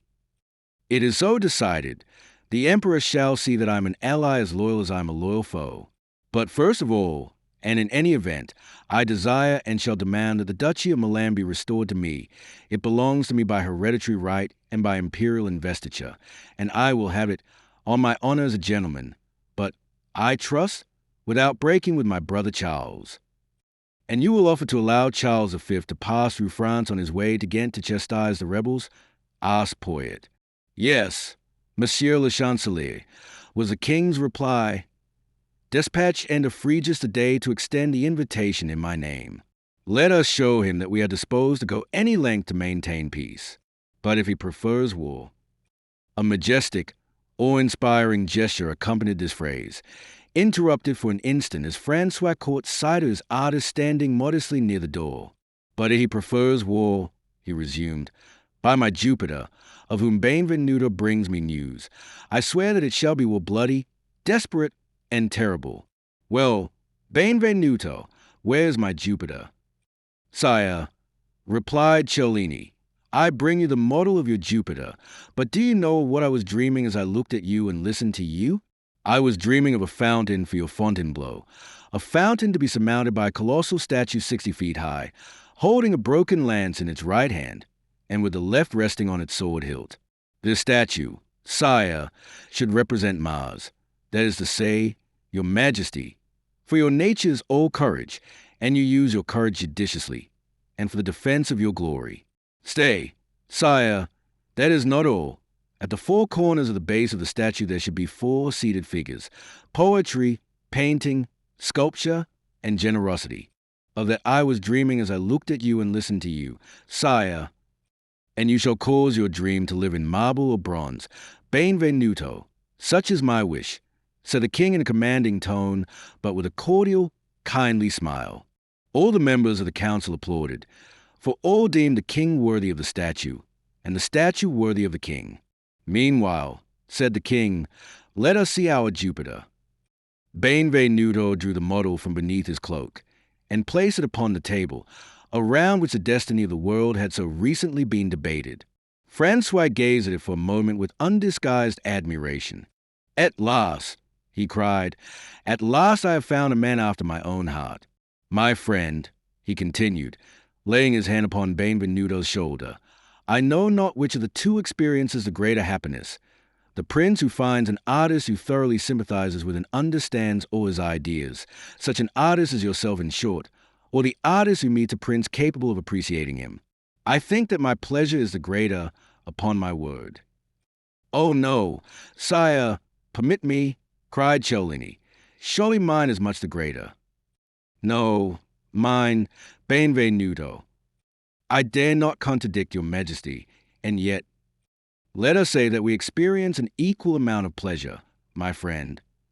You have called me your friend, sire, said Benvenuto. There's a word which pays me 100 times over for all that I have done or can ever do for your majesty. Very well. It is my purpose to prove to you, Benvenuto, that it was no empty, meaningless word that escaped me, and that I called you my friend because you are my friend in fact. Bring me my Jupiter completed as soon as possible, and whatever you may ask of me when you bring it, upon my honor as a gentleman, you shall have if a king's hand can procure it for you. Do you hear, messrs? If I forget my promise, remind me of it. Sire, cried Benvenuto, you are a great and a noble king, and I am ashamed that I am able to do so little for you, who do so much for me. Having kissed the hand the king held out to him, Cellini replaced the statue of Jupiter under his cloak, and left the council chamber with his heart overflowing with pride and joy. As he left the Louvre, he met Primaticcio about to go in. Whither go you so joyously, my dear Benvenuto? He said, as Cellini hastened along without seeing him.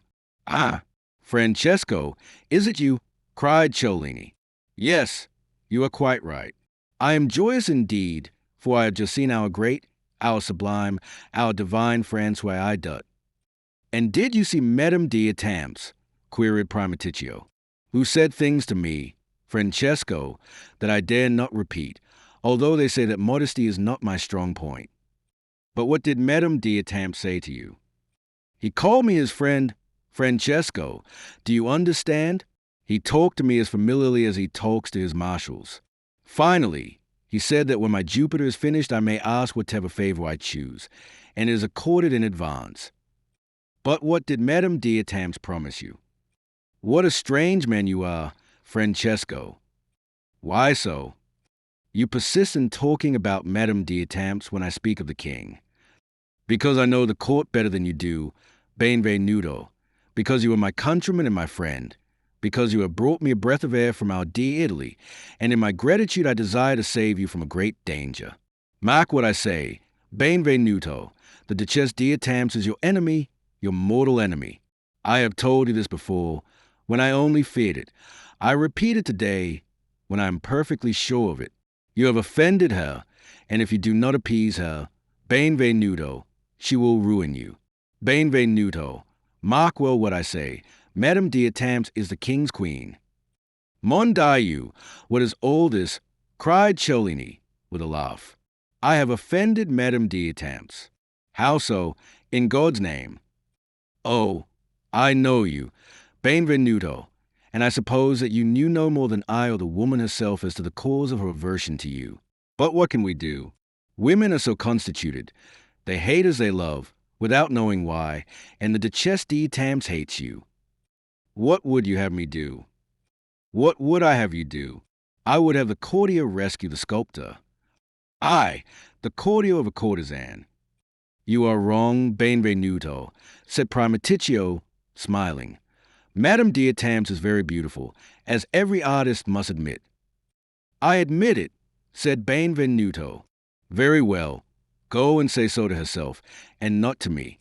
I ask nothing more than that to make you the best friends in the world. You have wounded her by some artist whim, and it is your place to make the first advances toward her. If I wounded her, said Cellini, I did it unintentionally, or rather without malice. She said some hitter words to me which I did not deserve.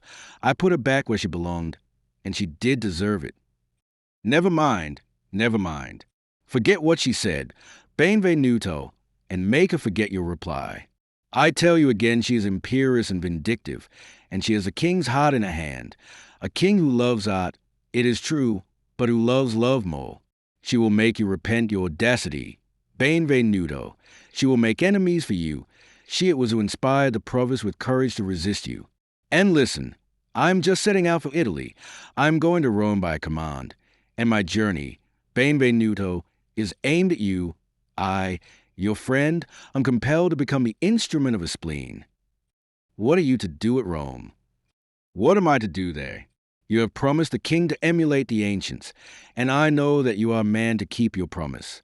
But the Duchess thinks you a braggart, and with a view of crushing you by the comparison, no doubt, she is sending me, a painter, to Rome to make casts of the most beautiful of the ancient statues, the Laocoon, the Venus, the knife grinder, and God knows what.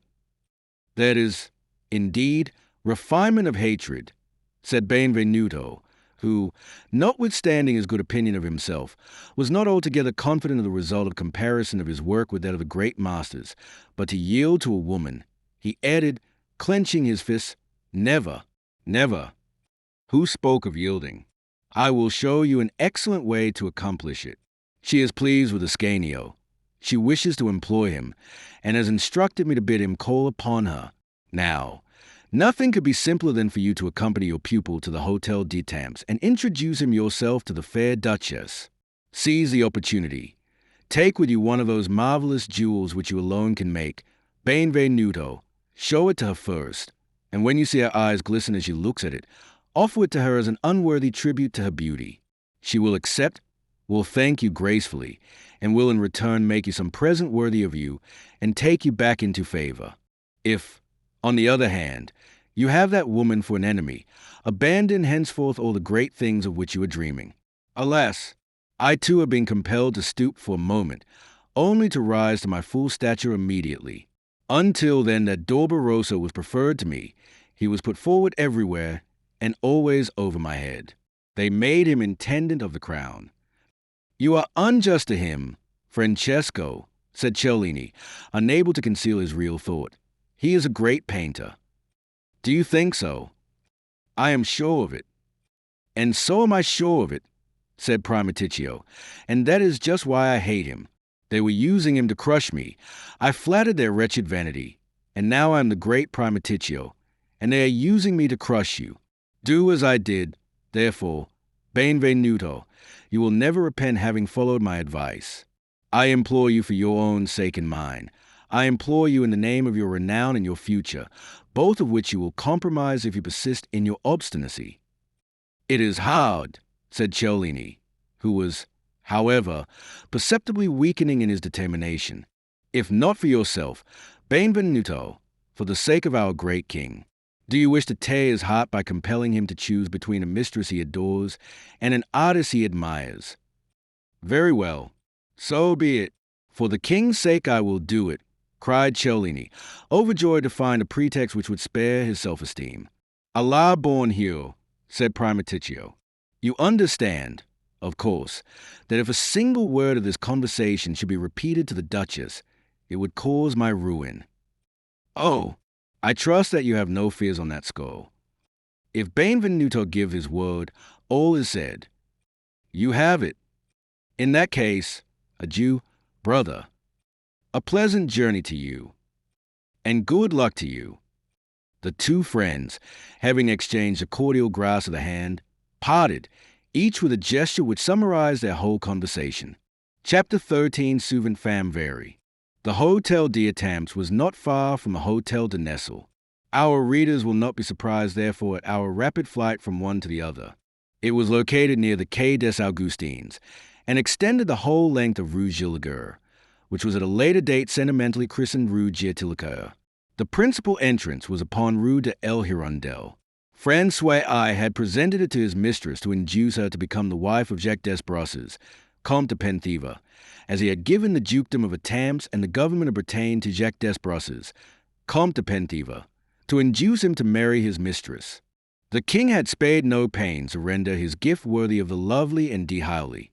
He had caused the old edifice to be refurbished and made over according to the latest style. Upon its frowning facade, the delicate flowers of the Renaissance sprang into life by magic, like so many thoughts of love. It was evident from the zeal displayed by the king in the decoration of this princely abode that he anticipated passing almost as much of his time there as the Duchess herself.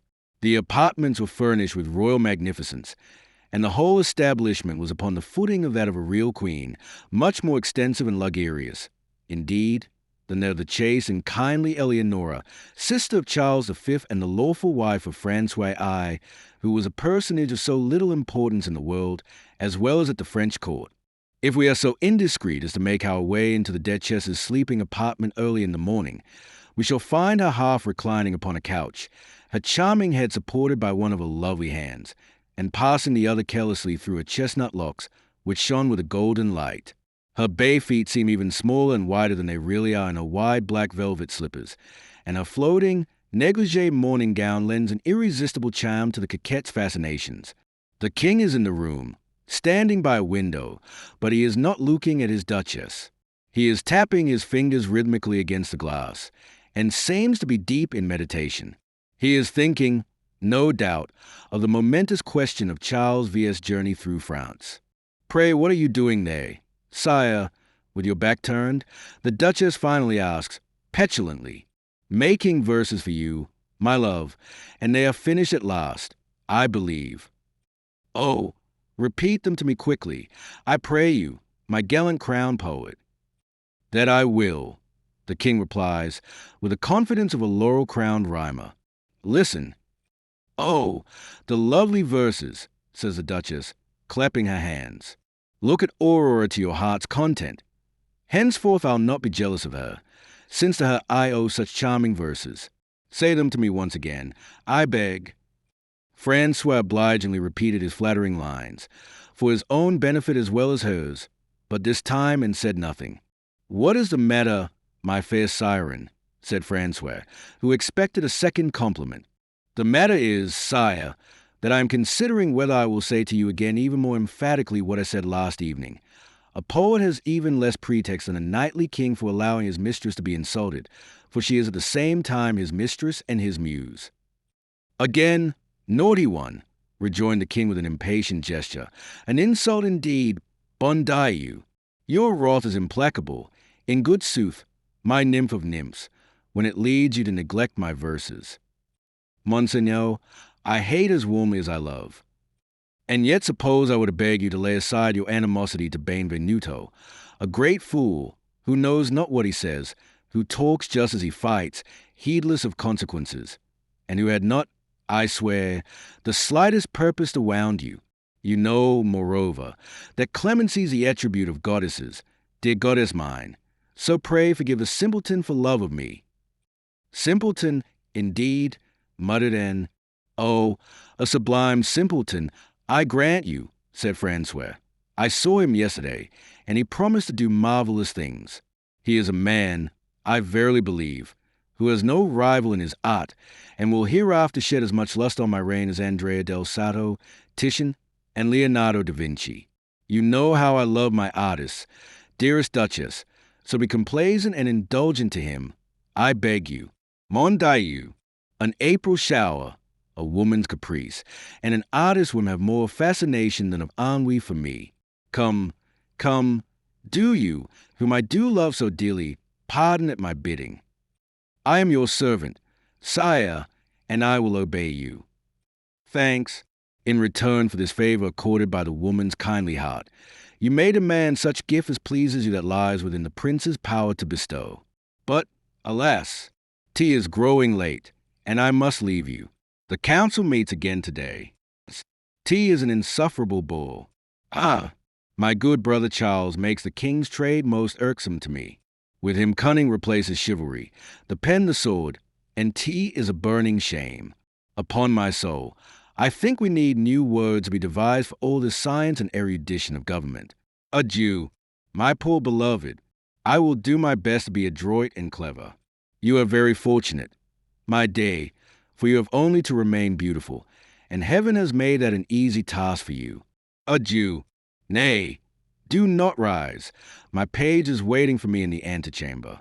Au revoir, and think of me. As always, sire. Francois waved a last farewell to her with his hand, raised the hangings, and went out, leaving the fair Duchess alone. And she, true to her promise, began at once, if we must say it, to think of other things. Madame d'Etampes was of an impulsive, active, ambitious nature. Having eagerly sought and gallantly won the king's love, it was not long before that love ceased to satisfy her restless spirit, and she began to suffer from ennui. Neither Admiral Byron, nor the Comte de Longueville, whom she loved for some time, nor Diane de Poitiers, whom she always hated, furnished a sufficient amount of excitement for her needs. But within a week the void in her heart had been measurably filled, and she had begun to live again, thanks to a new hate and a new love. She hated Cellini and loved Ascanio, and she was thinking of one or the other while her women were completing her toilet. When she was fully dressed except as to her headgear, the Provost of Paris and the Vicomte de Montaigne were announced. They were among the most devoted partisans of the Duchess in the warfare which existed at court between the Dauphin's mistress, Diane de Poitiers, and herself. One is naturally glad to see one's friends when thinking of one's enemies, and the manner of Madame d'Etampes was infinitely gracious as she gave the scowling provost and the smiling viscount her hand to kiss.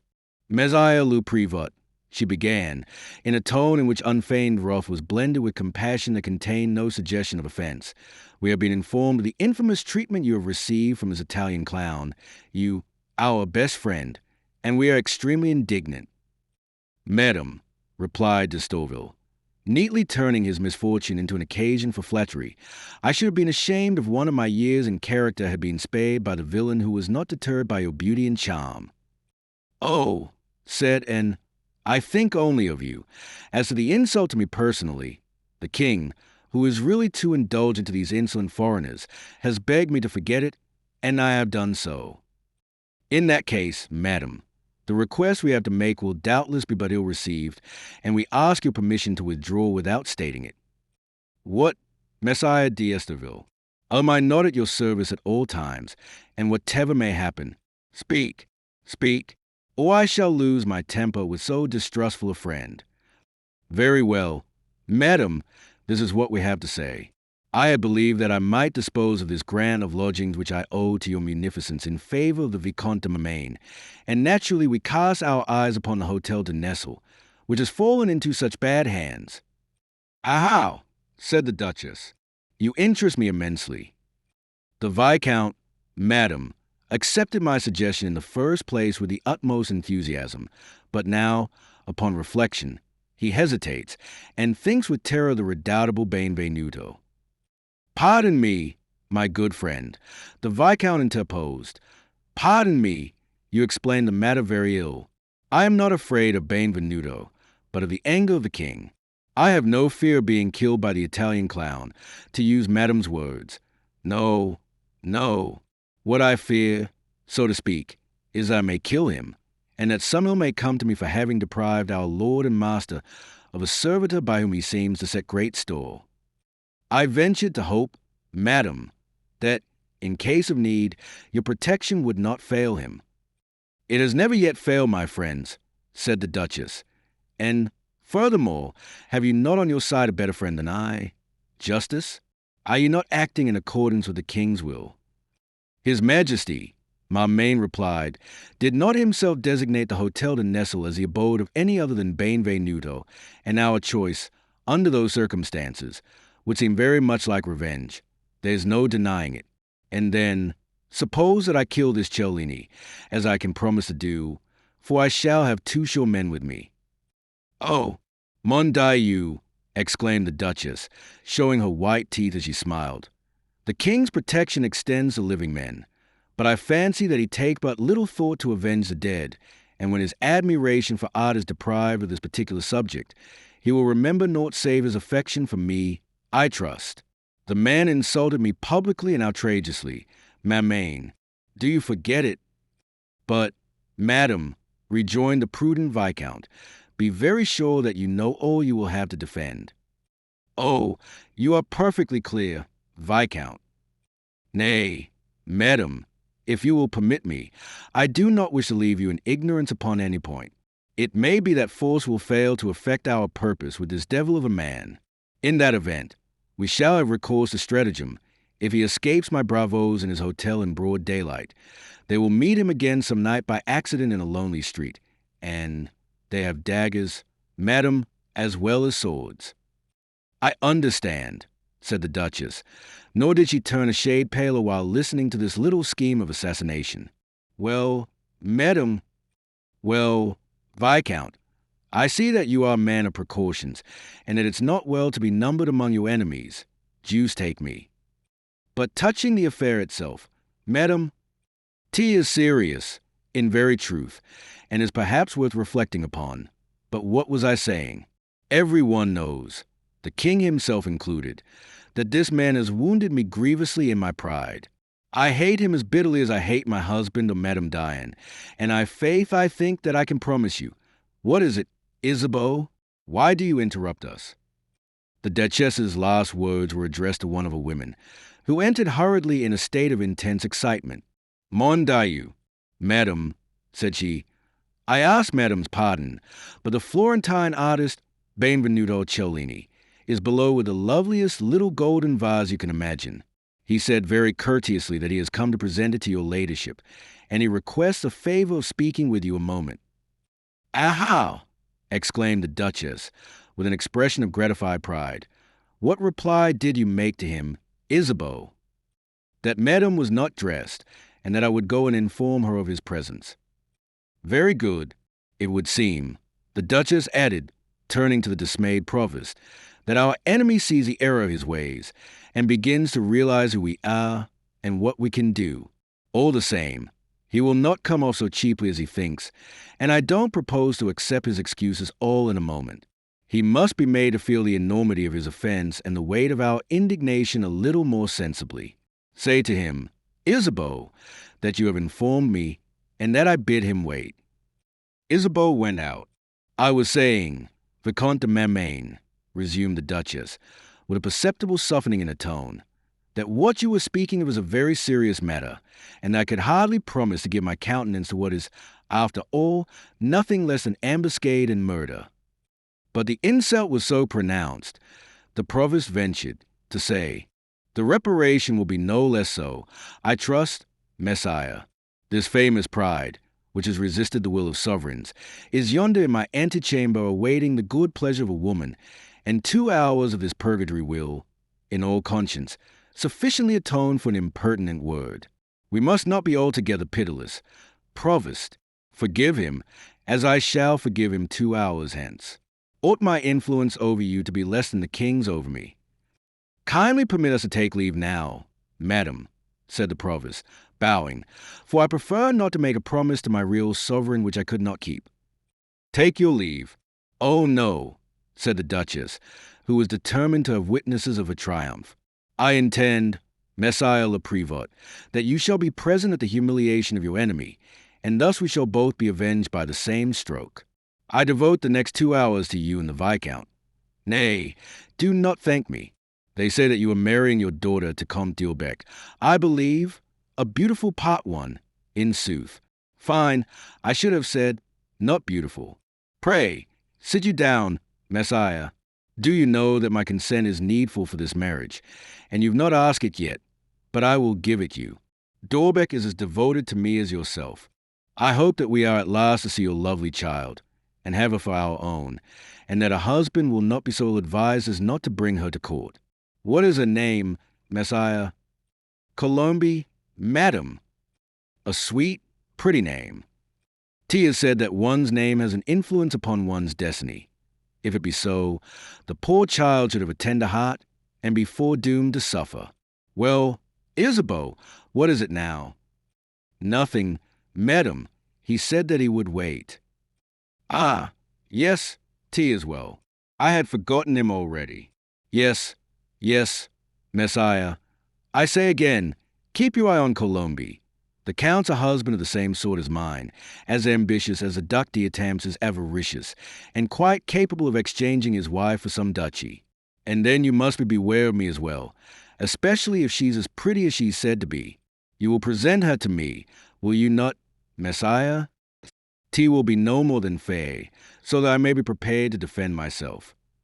The Duchess, exultant in anticipation of a triumph, ran on thus for a long while with apparent unconcern, although her impatient joy could be discerned in her every movement. Well, well, she said at last, another half hour and the 2 hours will have passed. Then we will release poor Benvenuto from his agony. Put yourselves in his place. He must suffer terribly, for he is little wonted to this sort of sentry-go. To him the Louvre is always open, and the king always visible. In truth, I pity him, although he well deserves it. He must be gnashing his teeth, must be not, and then to be unable to give vent to his anger. Ha! Ha! Ha! I shall have many a hearty laugh over this. But what is that I hear? Bon Dieu! All that shouting and uproar. May it not be that the soul of the damned is wearying of purgatory, suggested the provost, with renewed hope. I propose to go and see, said the Duchess, turning pale. Come with me, my masters, come. Benvenuto, persuaded by the arguments we have heard to make his peace with the all-powerful favorite, on the day following his conversation with Primaticcio, took the little golden vase as a peace offering, and repaired to the Hotel Diatam's, with Ascanio leaning on his arm, still very weak and very pale after a night of suffering. In the first place, the footman refused to announce him at so early an hour, and he lost a good half-hour parleying with them. He had already begun to lose his temper, when Isabeau at last made her appearance, and consented to announce him to her mistress. She returned to say to Benvenuto that the Duchess was dressing, and he must wait a short time. He took patience, therefore, and set himself down upon a stool beside Ascanio, who was considerably overdone by the walk, in conjunction with his fever and his painful thoughts. An hour passed. Benvenuto began to count the minutes. After all, he thought, the toilette of a duchess is the most important function of the day, and I don't propose to lose the benefit of the step I have taken for a quarter of an hour more or less. Nevertheless, in the face of this philosophical reflection, he began to count the seconds. Meanwhile, Ascanio turned paler and paler. He was determined to say nothing to his master of his sufferings, and had accompanied him without a word.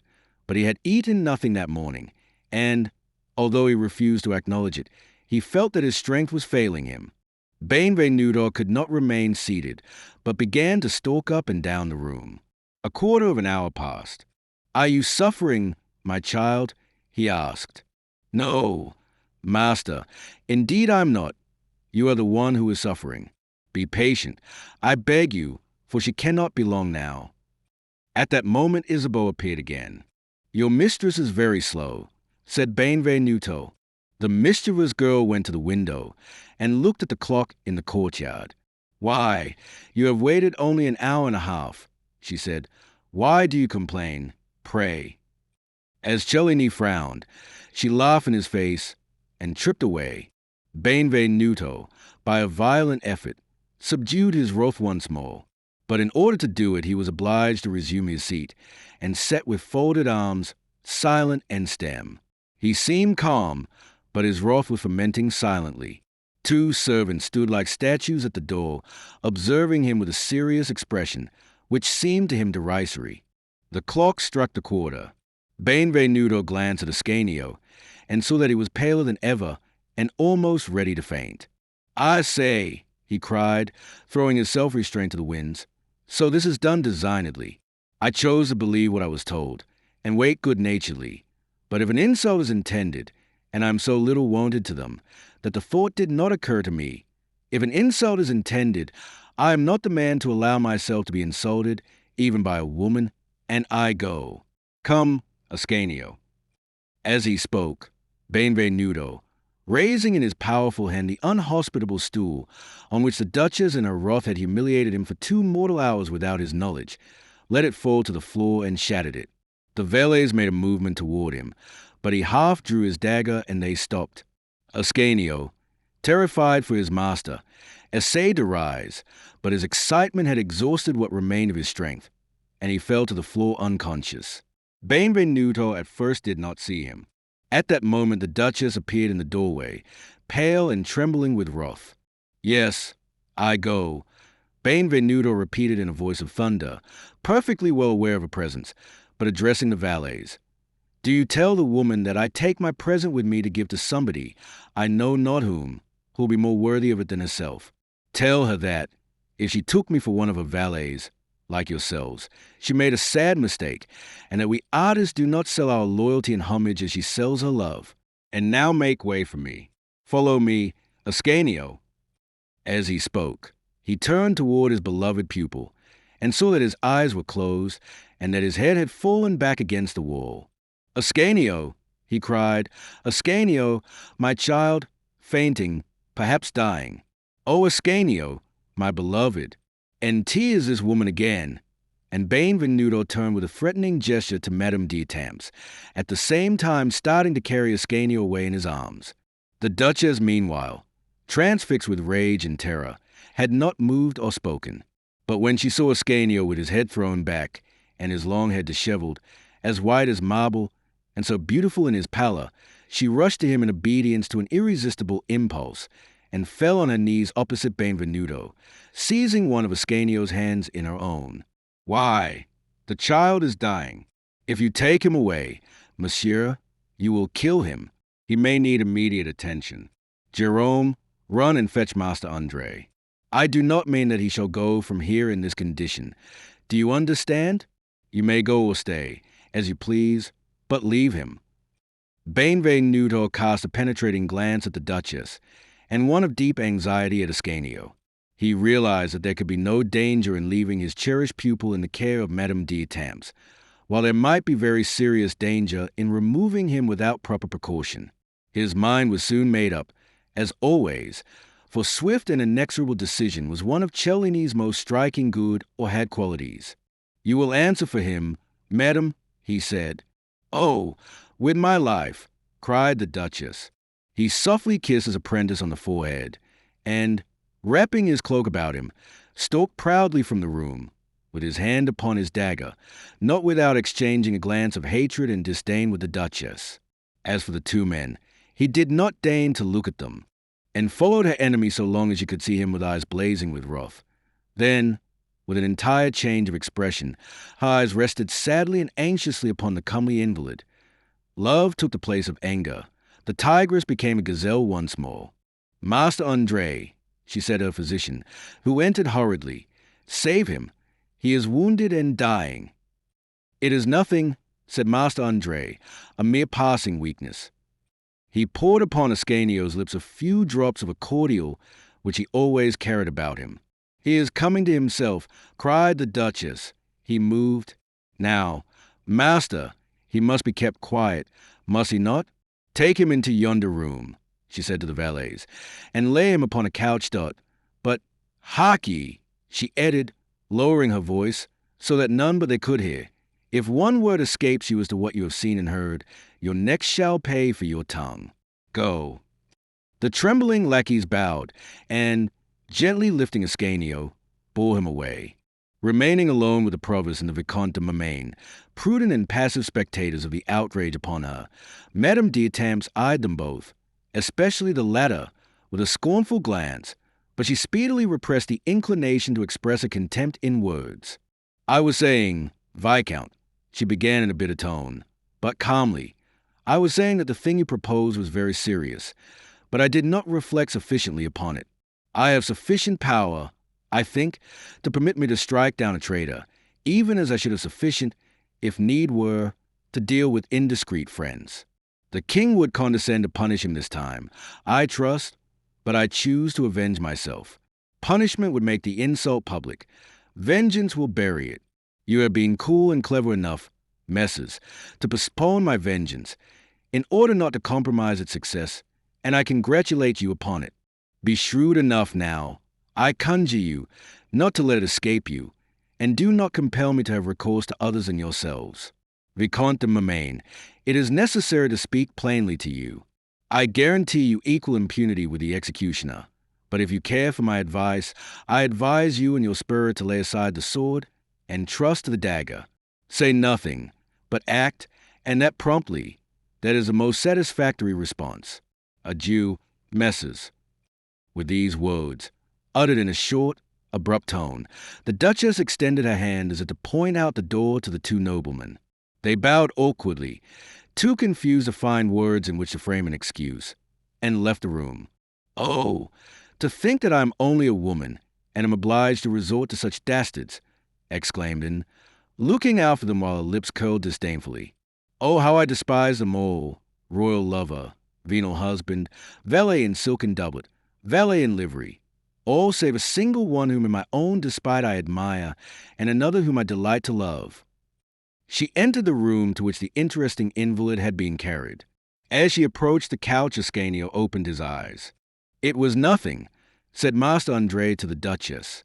"The young man has received a wound in the shoulder, and fatigue, some mental shock, or hunger, it may be, cause a momentary faintness, from which he has completely recovered, as you see, by the use of cordials. He is fully restored now, and may safely be taken home in a litter." "Very good," said the Duchess, handing a purse to Master Andre, who bowed low and went out. "Where am I?" said Ascanio, seeking to collect his thoughts. "You are with me, at my home, Ascanio," the Duchess replied. "At your home, Madam? Ah, yes, I recognize you. You are Madame d'Etampes, and I remember too. Where's Benvenuto? Where's my master?" "Do not stir. Ascanio, your master is safe, never fear. He is dining peaceably at home at the present moment. But how does it happen that he left me here? You lost consciousness, and he trusted you to my care. And you assure me, madam, that he is in no danger, that he went from here unharmed. I tell you again, I promise you, Ascanio, that he has never been less exposed to danger than at this moment. Ungrateful boy, when I, Duchesse d'Etampes, am watching over him and caring for him with the tender solicitude of a sister, to persist in speaking of his master. Oh, madam, I pray you pardon me, and accept my thanks," said Ascanio. "Indeed, it's high time," rejoined the Duchess, shaking her pretty head with a sly smile. Thereupon she began to speak, giving to every word a tender intonation, and to the simplest phrases the subtlest of meanings, asking every question greedily and at the same time with respect, and listening to every reply as if a destiny depended upon it.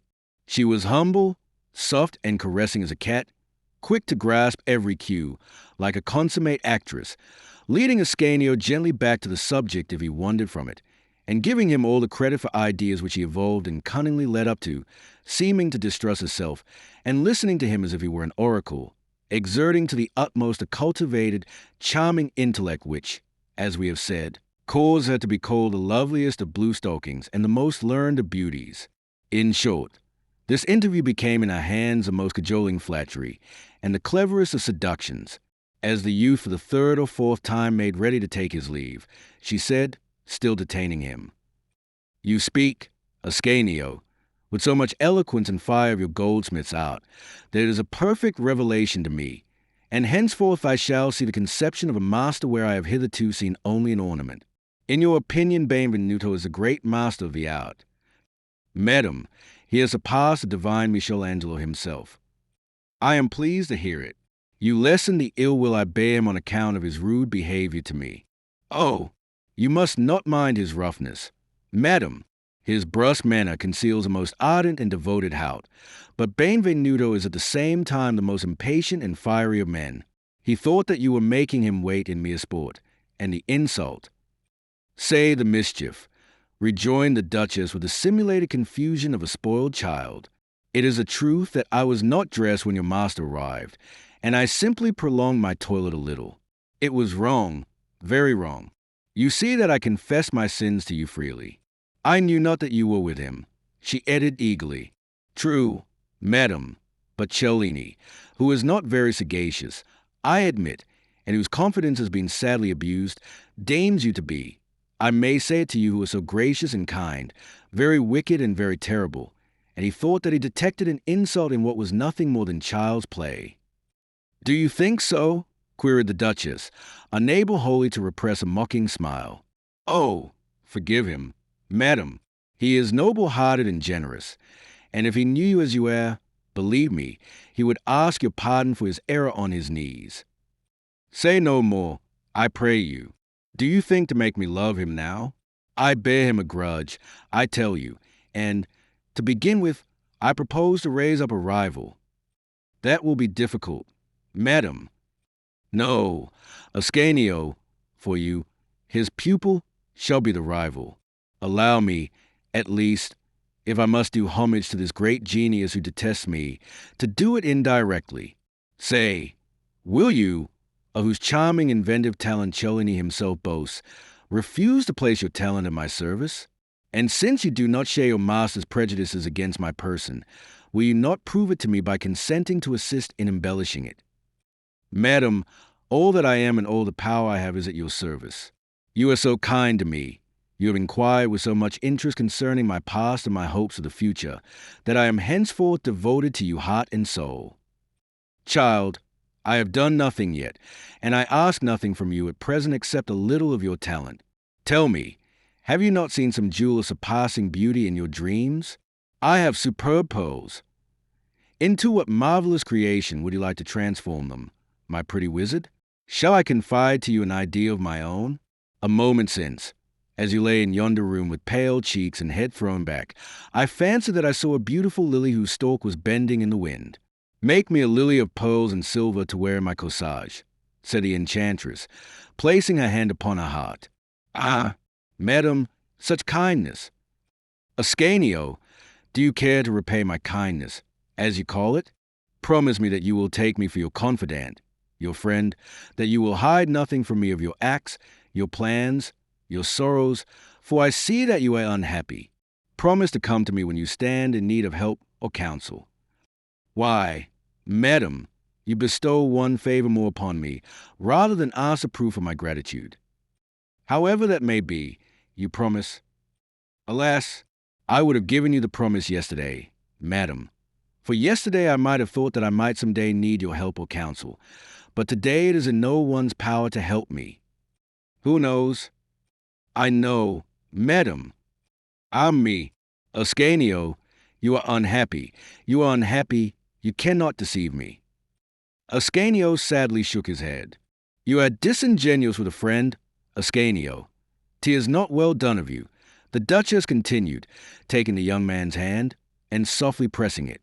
My master must be anxious, madam, and I am afraid that my presence discommodes you. I feel quite well again. Allow me to withdraw. How eager you are to leave me. Wait at least until a litter is prepared for you. Do not resist. It is the doctor's order and my own. And called a servant, and gave him the necessary orders. Then bade Isabeau bring her pearls and some of her jewels, which he handed to Ascanio. How I restore your freedom, she said. But when you are fully restored to health, my lily will be the first thing you give your mind to, will it not? Meanwhile, think upon it, I beg you, and as soon as you have finished your design, come and show it to me. Yes, Madame la Duchesse. And do you not wish me to think upon how I can be of service to you, and to do whatever you wish, since you are doing for me what I wish? Come, Ascanio, come, my child, and tell me what you sigh for. For at your age one seeks in vain to still the heating of his heart, turn his eyes away, and close his lips. One always sighs for something. Do you deem me to be so devoid of power and influence that you disdain to make me your confidant? I know, madam, rejoined Ascanio, that you enjoy all the power which you deserve, but no human power will avail to help me in my present plight. Tell me all the same, said the Duchess. I insist. Then, with fascinating coquetry, softening her voice and her expression, she added, I beseech you. Alas, alas, madam, cried Ascanio, as his grief overflowed. Alas, since you speak so kindly to me, and since my departure will cover my shame and tears, I will do, not as I should have done yesterday, address a prayer to the Duchess, but make a confidant of the woman. Yesterday I would have said, I love Colombe, and I am happy. Today I will say, Colombe does not love me, and there is nothing left for me to do but to die. Adieu, madam, and pity me. Ascanio hurriedly kissed Madame d'Etampes' hand as she stood mute and motionless, and vanished. A rival, said Anne, as if awaking from a dream. But she does not love him, and he shall love me, for I will have it so. Oh yes, I swear that he shall love me, and that I will kill Benvenuto. J. Dispo, c'est bon que je devrais dire. Chapter 14, wherein it is proven that sorrow is the groundwork of the life of man. We ask pardon for the bitter misanthropy of this title. It is a fact that the present chapter will exhibit scarcely any other coherent principle than sorrow, and therein will resemble life. The reflection is not new, as a celebrated character in comic opera would say, but is consoling, in that it will perhaps be accepted as an apology by the reader, whom we are about to lead, even as Virgil led Dante, from despair to despair. No offense is intended either to the reader or to Virgil. Our friends, in very truth, at the moment at which we have now arrived, all, beginning with Benvenuto and ending with Jack Aubrey, plunge in melancholy, and we are about to see them gradually engulfed in the dark rising tide of sorrow. We left Benvenuto exceedingly anxious concerning Ascanio's condition. On his return to the Grand Nestle, he thought but little of the wrath of Madame d'Etampes, I promise you. His sole preoccupation was his dear invalid. So it was that his joy knew no hounds when the door opened to give admission to a litter, and Ascanio, leaping lightly to the ground, grasped his hand, and assured him that he was no worse than in the morning. But Benvenuto's brow quickly grew dark at the apprentice's first words, and he listened with an expression of peculiar dissatisfaction while the younger man said, Master, I propose to show you that you have done a wrong for which you must make amends, and I am sure that you will thank me instead of hearing me ill will for it. You are mistaken with relation to Madame d'Etampes. She neither despises nor hates you. On the contrary, she honors and admires you, and you must agree that you were very rude in your treatment of her, a woman and a duchess. Master, Madame d'Etampes is not only as beautiful as a goddess, she is as kind as an angel, modest and enthusiastic, simple-minded and noble, and at heart her disposition is lovely. What you deemed insulting insolence this morning was nothing more than childish mischief. I implore you, for your own sake, you surely would not be unjust, as well as for mine, whom she made welcome and cared for with such touching kindness, not to persist in your insulting contempt for her. I will answer for it that you will have no difficulty in persuading her, but you do not answer me, dear master. You shake your head. Can it be that I have wounded you? Hark ye, my child, rejoined Benvenuto gravely. I have often told you that in my view there is but one thing in the world forever beautiful, forever young, forever fruitful, and that is art divine. And yet, I think, I hope, I know, that in certain tender hearts love also count for much, a deep and noble sentiment, which may make happy a whole life, but it is very rare. For what is love in most cases? A fancy of a day, a joyous intimacy, in which both parties are deceived, and very often in the best of faith. I make sport of this love, as it is called, Ascanio. With great freedom, as you know, I laugh at its high-flown pretensions and its stilted language. I do not slander it. To say truth, it rather pleases me. It has in petto all the joy, all the sweetness, all the jealousy of a serious passion, but its wounds are not mortal. Comedy or tragedy, after a certain time one hardly remembers it save as a sort of theatrical performance. And then, Ascanio, my women are charming creatures.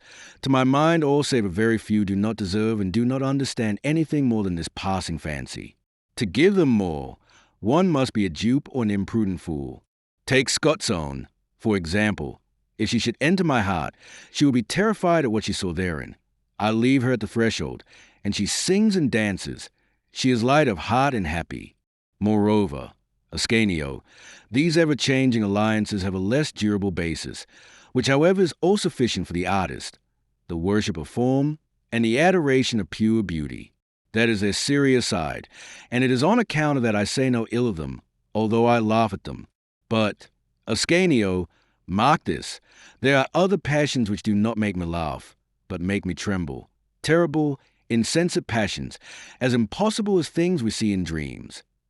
Mon Dieu, thought Ascanio, can he have learned aught of my mad passion for Colombe? They afford neither pleasure nor happiness, continued Cellini, and yet they take possession of one's whole being. They are vampires which slowly drink your whole existence, which devour your heart little by little. They hold you in a deathly embrace, and you cannot extricate yourself. Ascanio, Ascanio, beware of such a passion. T is clear that they are mere chimeras, and that they can in no way profit one. And yet men who know this well plunge into them body and soul, and abandon their lives to them almost with joy. He has that in his mind. He knows all, said Ascanio to himself. My dear son, pursued Benvenuto, if there still is time, break these bonds which would hold you fast forever. You will bear the mark of them, but try at least to save your life. Who told you that I love her? In God's name, demanded the apprentice. If you do not love her, God be praised, exclaimed Benvenuto, thinking that Ascanio denied the impeachment, when he simply asked a question. Beware at all events, for I saw this morning that she loves you. This morning? Of whom are you speaking? What do you mean? Of whom am I speaking? Of Madame d'Etampes. Madame d'Etampes, echoed the bewildered apprentice. Why, master, you are wrong. It's not possible. You say that you saw that Madame d'Etampes loves me. Ascanio, I am 40 years old. I have lived, and I know whereof I speak. By her manner of looking at you, by the favorable opinion which he has succeeded in leading you to form of her, I would dare swear that she loves you, and from the enthusiasm with which he defended her just now, I was much afraid that you had fallen in love with her as well. In that case, dear Ascanio, you would be lost. Her love, hot enough to consume your whole being, when it left you, would leave you with no illusion, no faith, no hope, and you would have no other resource but to love others as you had been loved yourself, and to carry to other hearts the havoc that had been wrought in your own. Master, said Ascanio, I do not know whether her Dame d'Etampes loves me, but I am perfectly sure that I do not love Madame d'Etampes. Benvenuto was no more than half convinced by Ascanio's apparent sincerity, for he thought that he might be deceived as to his own feelings. He said nothing more on the subject, and in the days which followed often gazed at the apprentice with a sad face. It should be said, however, that he did not seem to be troubled exclusively on Ascanio's account. He gave every indication of being tormented by some personal distress. He lost his frank, joyous manner, and no longer indulged in his original pranks of former days. He always secluded himself during the forenoon in his room over the foundry, and had given explicit orders that he should not be disturbed there. The rest of the day he worked at the gigantic statue of Mars with his accustomed ardor, but without talking about it with his accustomed effusiveness. Especially in Ascanio's presence did he seem gloomy, embarrassed, and almost shamefaced. He seemed to avoid his day pupil as if he were his creditor or his judge. In short, it was easy to see that some great sorrow or some great passion had found its way into that manly heart, and was laying it waste. Ascanio was hardly more happy. He was persuaded, as he had said to Madame d'Etampes, that Colombe did not love him. Comte d'Aubec, whom he knew only by name, was, in his jealous thoughts, a young and attractive nobleman, and Messire d'Estavil's daughter, the happy betrothed of a well-favored, nobly born lover, had never for an instant thought of an obscure artist. Even if he had retained the vague and fleeting hope which never deserts a heart overflowing with love, he had himself destroyed his last chance if Madame d'Etampes was really in love with him by disclosing to her the name of her rival. This proposed marriage, which he might perhaps have prevented, she would now do everything in her power to hasten forward, and poor Colombe would feel the full force of her hatred. Yes, Benvenuto was right. That woman's love was in very truth a terrible and deadly thing, but Colombe's love would surely be the sublime, celestial sentiment of which the master had first spoken. And alas, that immeasurable blessing was destined for another. Ascanio was in despair. He had believed in Madame d'Etampes' friendship, and now it seemed that this deceitful friendship was a dangerous passion. He had hoped for Colombe's love, and it seemed that a supposititious passion was nothing more than indifferent friendship. He felt that he almost hated both these women, who had so falsified his dreams, and that each of them regarded him as he would have liked to be regarded by the other. Entirely absorbed by a feeling of hopeless discouragement, he did not once think of the lily ordered by Madame d'Etampes, and in his jealous anger he would not repeat his visit to the Pettinestle, despite the entreaties and reproaches of Ruperta, whose innumerable questions he left unanswered. Sometimes, however, he repented of the resolution he made on the first day, which was assuredly cruel to none but himself. He longed to see Colombe, to demand an explanation. But of what? Of his own extravagant visions. However, he would see her. He would think in his softer moments.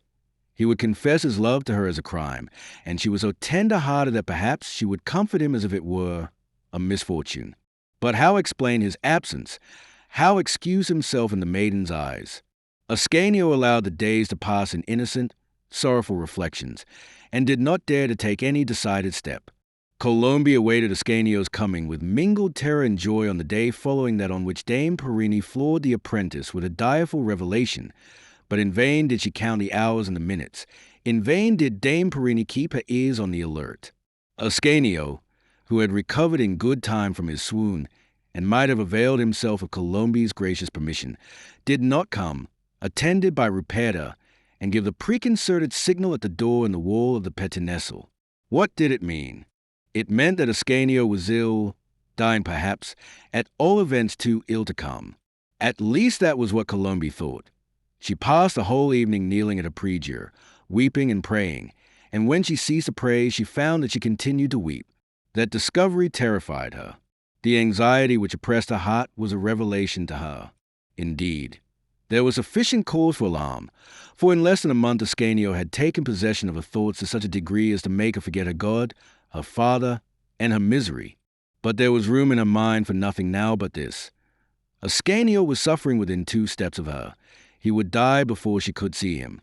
It was no time to reason, but to weep and weep. If he should be saved, she would reflect. The next day it was still worse. Perini watched for Ruperta, and as soon as she saw her leave the house, rushed out to go to market for news far more than for supplies. Now Ascanio was no longer seriously ill. He had simply refused to go to the Pettinestle, without replying to Dame Ruperta's eager questions otherwise than by obstinately keeping silent. The 2 gossips were reduced to conjectures. Such a thing was entirely incomprehensible to them. Colombe, however, did not seek long for the explanation. She said to herself at once, "He knows all. He has learned that in 3 months I shall be Comte d'Aubec's wife, and he has no wish to see me again." Her first impulse was to be grateful to her lover for his anger and to smile. Let him explain the secret joy who can. We are simply the historian. But soon, upon reflection, she took it ill of Ascanio that he was able to believe that she was not in despair at the thought of such a union. "So he despises me," she said to herself. All these impulses, indignant or affectionate, were very dangerous. They lay bare the heart which before knew not itself. Colombe said to herself aloud that she did not desire to see Ascanio, but she whispered that she awaited his coming to justify herself. She suffered in her timorous conscience. She suffered in her misapprehended love. It was not the only passion which Ascanio did not understand. There was another more powerful, more impatient to make itself known, and which dreamed darkly of happiness, as hatred dreams of vengeance. Madame d'Etampes did not believe, did not choose to believe, in Ascanio's profound passion for Colombe. "A child who has no conception of what he really wants," she said to herself, "who falls in love with the first pretty girl he sees, who has come in collision with the high and mighty airs of an empty-headed little fool, and whose pride takes offense at the least obstacle. Oh, when he realizes what true love is, ardent, clinging love, when he knows that I, Duchesse d'Etampes, whose caprice rules a kingdom, love him, but he must know it." The Vicomte de Marmagne and the Provost of Paris suffered in their hatred, as Anne and Colombe suffered in their love. They harbored mortal enmity to Benvenuto, Marmagne especially. Benvenuto had caused him to be despised and humiliated by a woman. Benvenuto constrained him to be brave, for before the scene at the Hotel d'Etampes, the Viscount might have had him poignarded by his people in the street, but now he must needs go and beard him in his own house, and Marmagne shuddered with dismay at the prospect. We do not readily pardon those who force us to realize that we are cowards. Thus all was suffering, even Scotsone. Scotsone the madcap laughed and sang no more, and her eyes were often red with weeping. Benvenuto did not love her. Benvenuto was always cold, and sometimes spoke sharply to her. Scotsone had for a long time had a fixed idea, which had become a monomania with her. She was determined to become Benvenuto's wife. When she first went to him, expecting to serve him as a plaything, and he treated her with all the consideration due a wife, and not as a mere light o' love, the poor child was greatly exalted by such unlock for respect and honor, and at the same time she felt profoundly grateful to her benefactor, and unaffectedly proud to find herself so highly esteemed. Afterward, not at Benvenuto's command, but in response to his entreaty, she gladly consented to serve him as model, and by dint of seeing her own form and features so often reproduced, and so often admired, in bronze, in silver, and in gold, she had simply attributed half of the goldsmith's success to herself, for the lovely outlines, which were so loudly praised, belonged to her much more than to the master. She blushed with pleasure when Benvenuto was complimented upon the purity of the lines of this or that figure. She complacently persuaded herself that she was indispensable to her lover's renown and had become a part of his glory, even as she had become a part of his heart. Poor child! She did not dream that she had never been to the artist that secret inspiration, that hidden divinity, which every creator evokes, and which makes him a creator. Because Benvenuto copied her graceful attitudes, she believed in good faith that he owed everything to her, and little by little she took courage to hope that, after raising the courtesan to the rank of mistress, he would raise the mistress to the rank of wife. As dissimulation was altogether foreign to her character, she had avowed her ambition in very precise terms. Cellini listened to her gravely and replied, "This requires consideration." The fact was that he would have preferred to return to the castle of St. Angelo at the risk of breaking his leg a second time in making his escape. Not that he despised his dear Scotsone. He loved her dearly, and sometimes a little jealously, as we have seen, but he adored art before everything, and his true and lawful wife was sculpture first of all.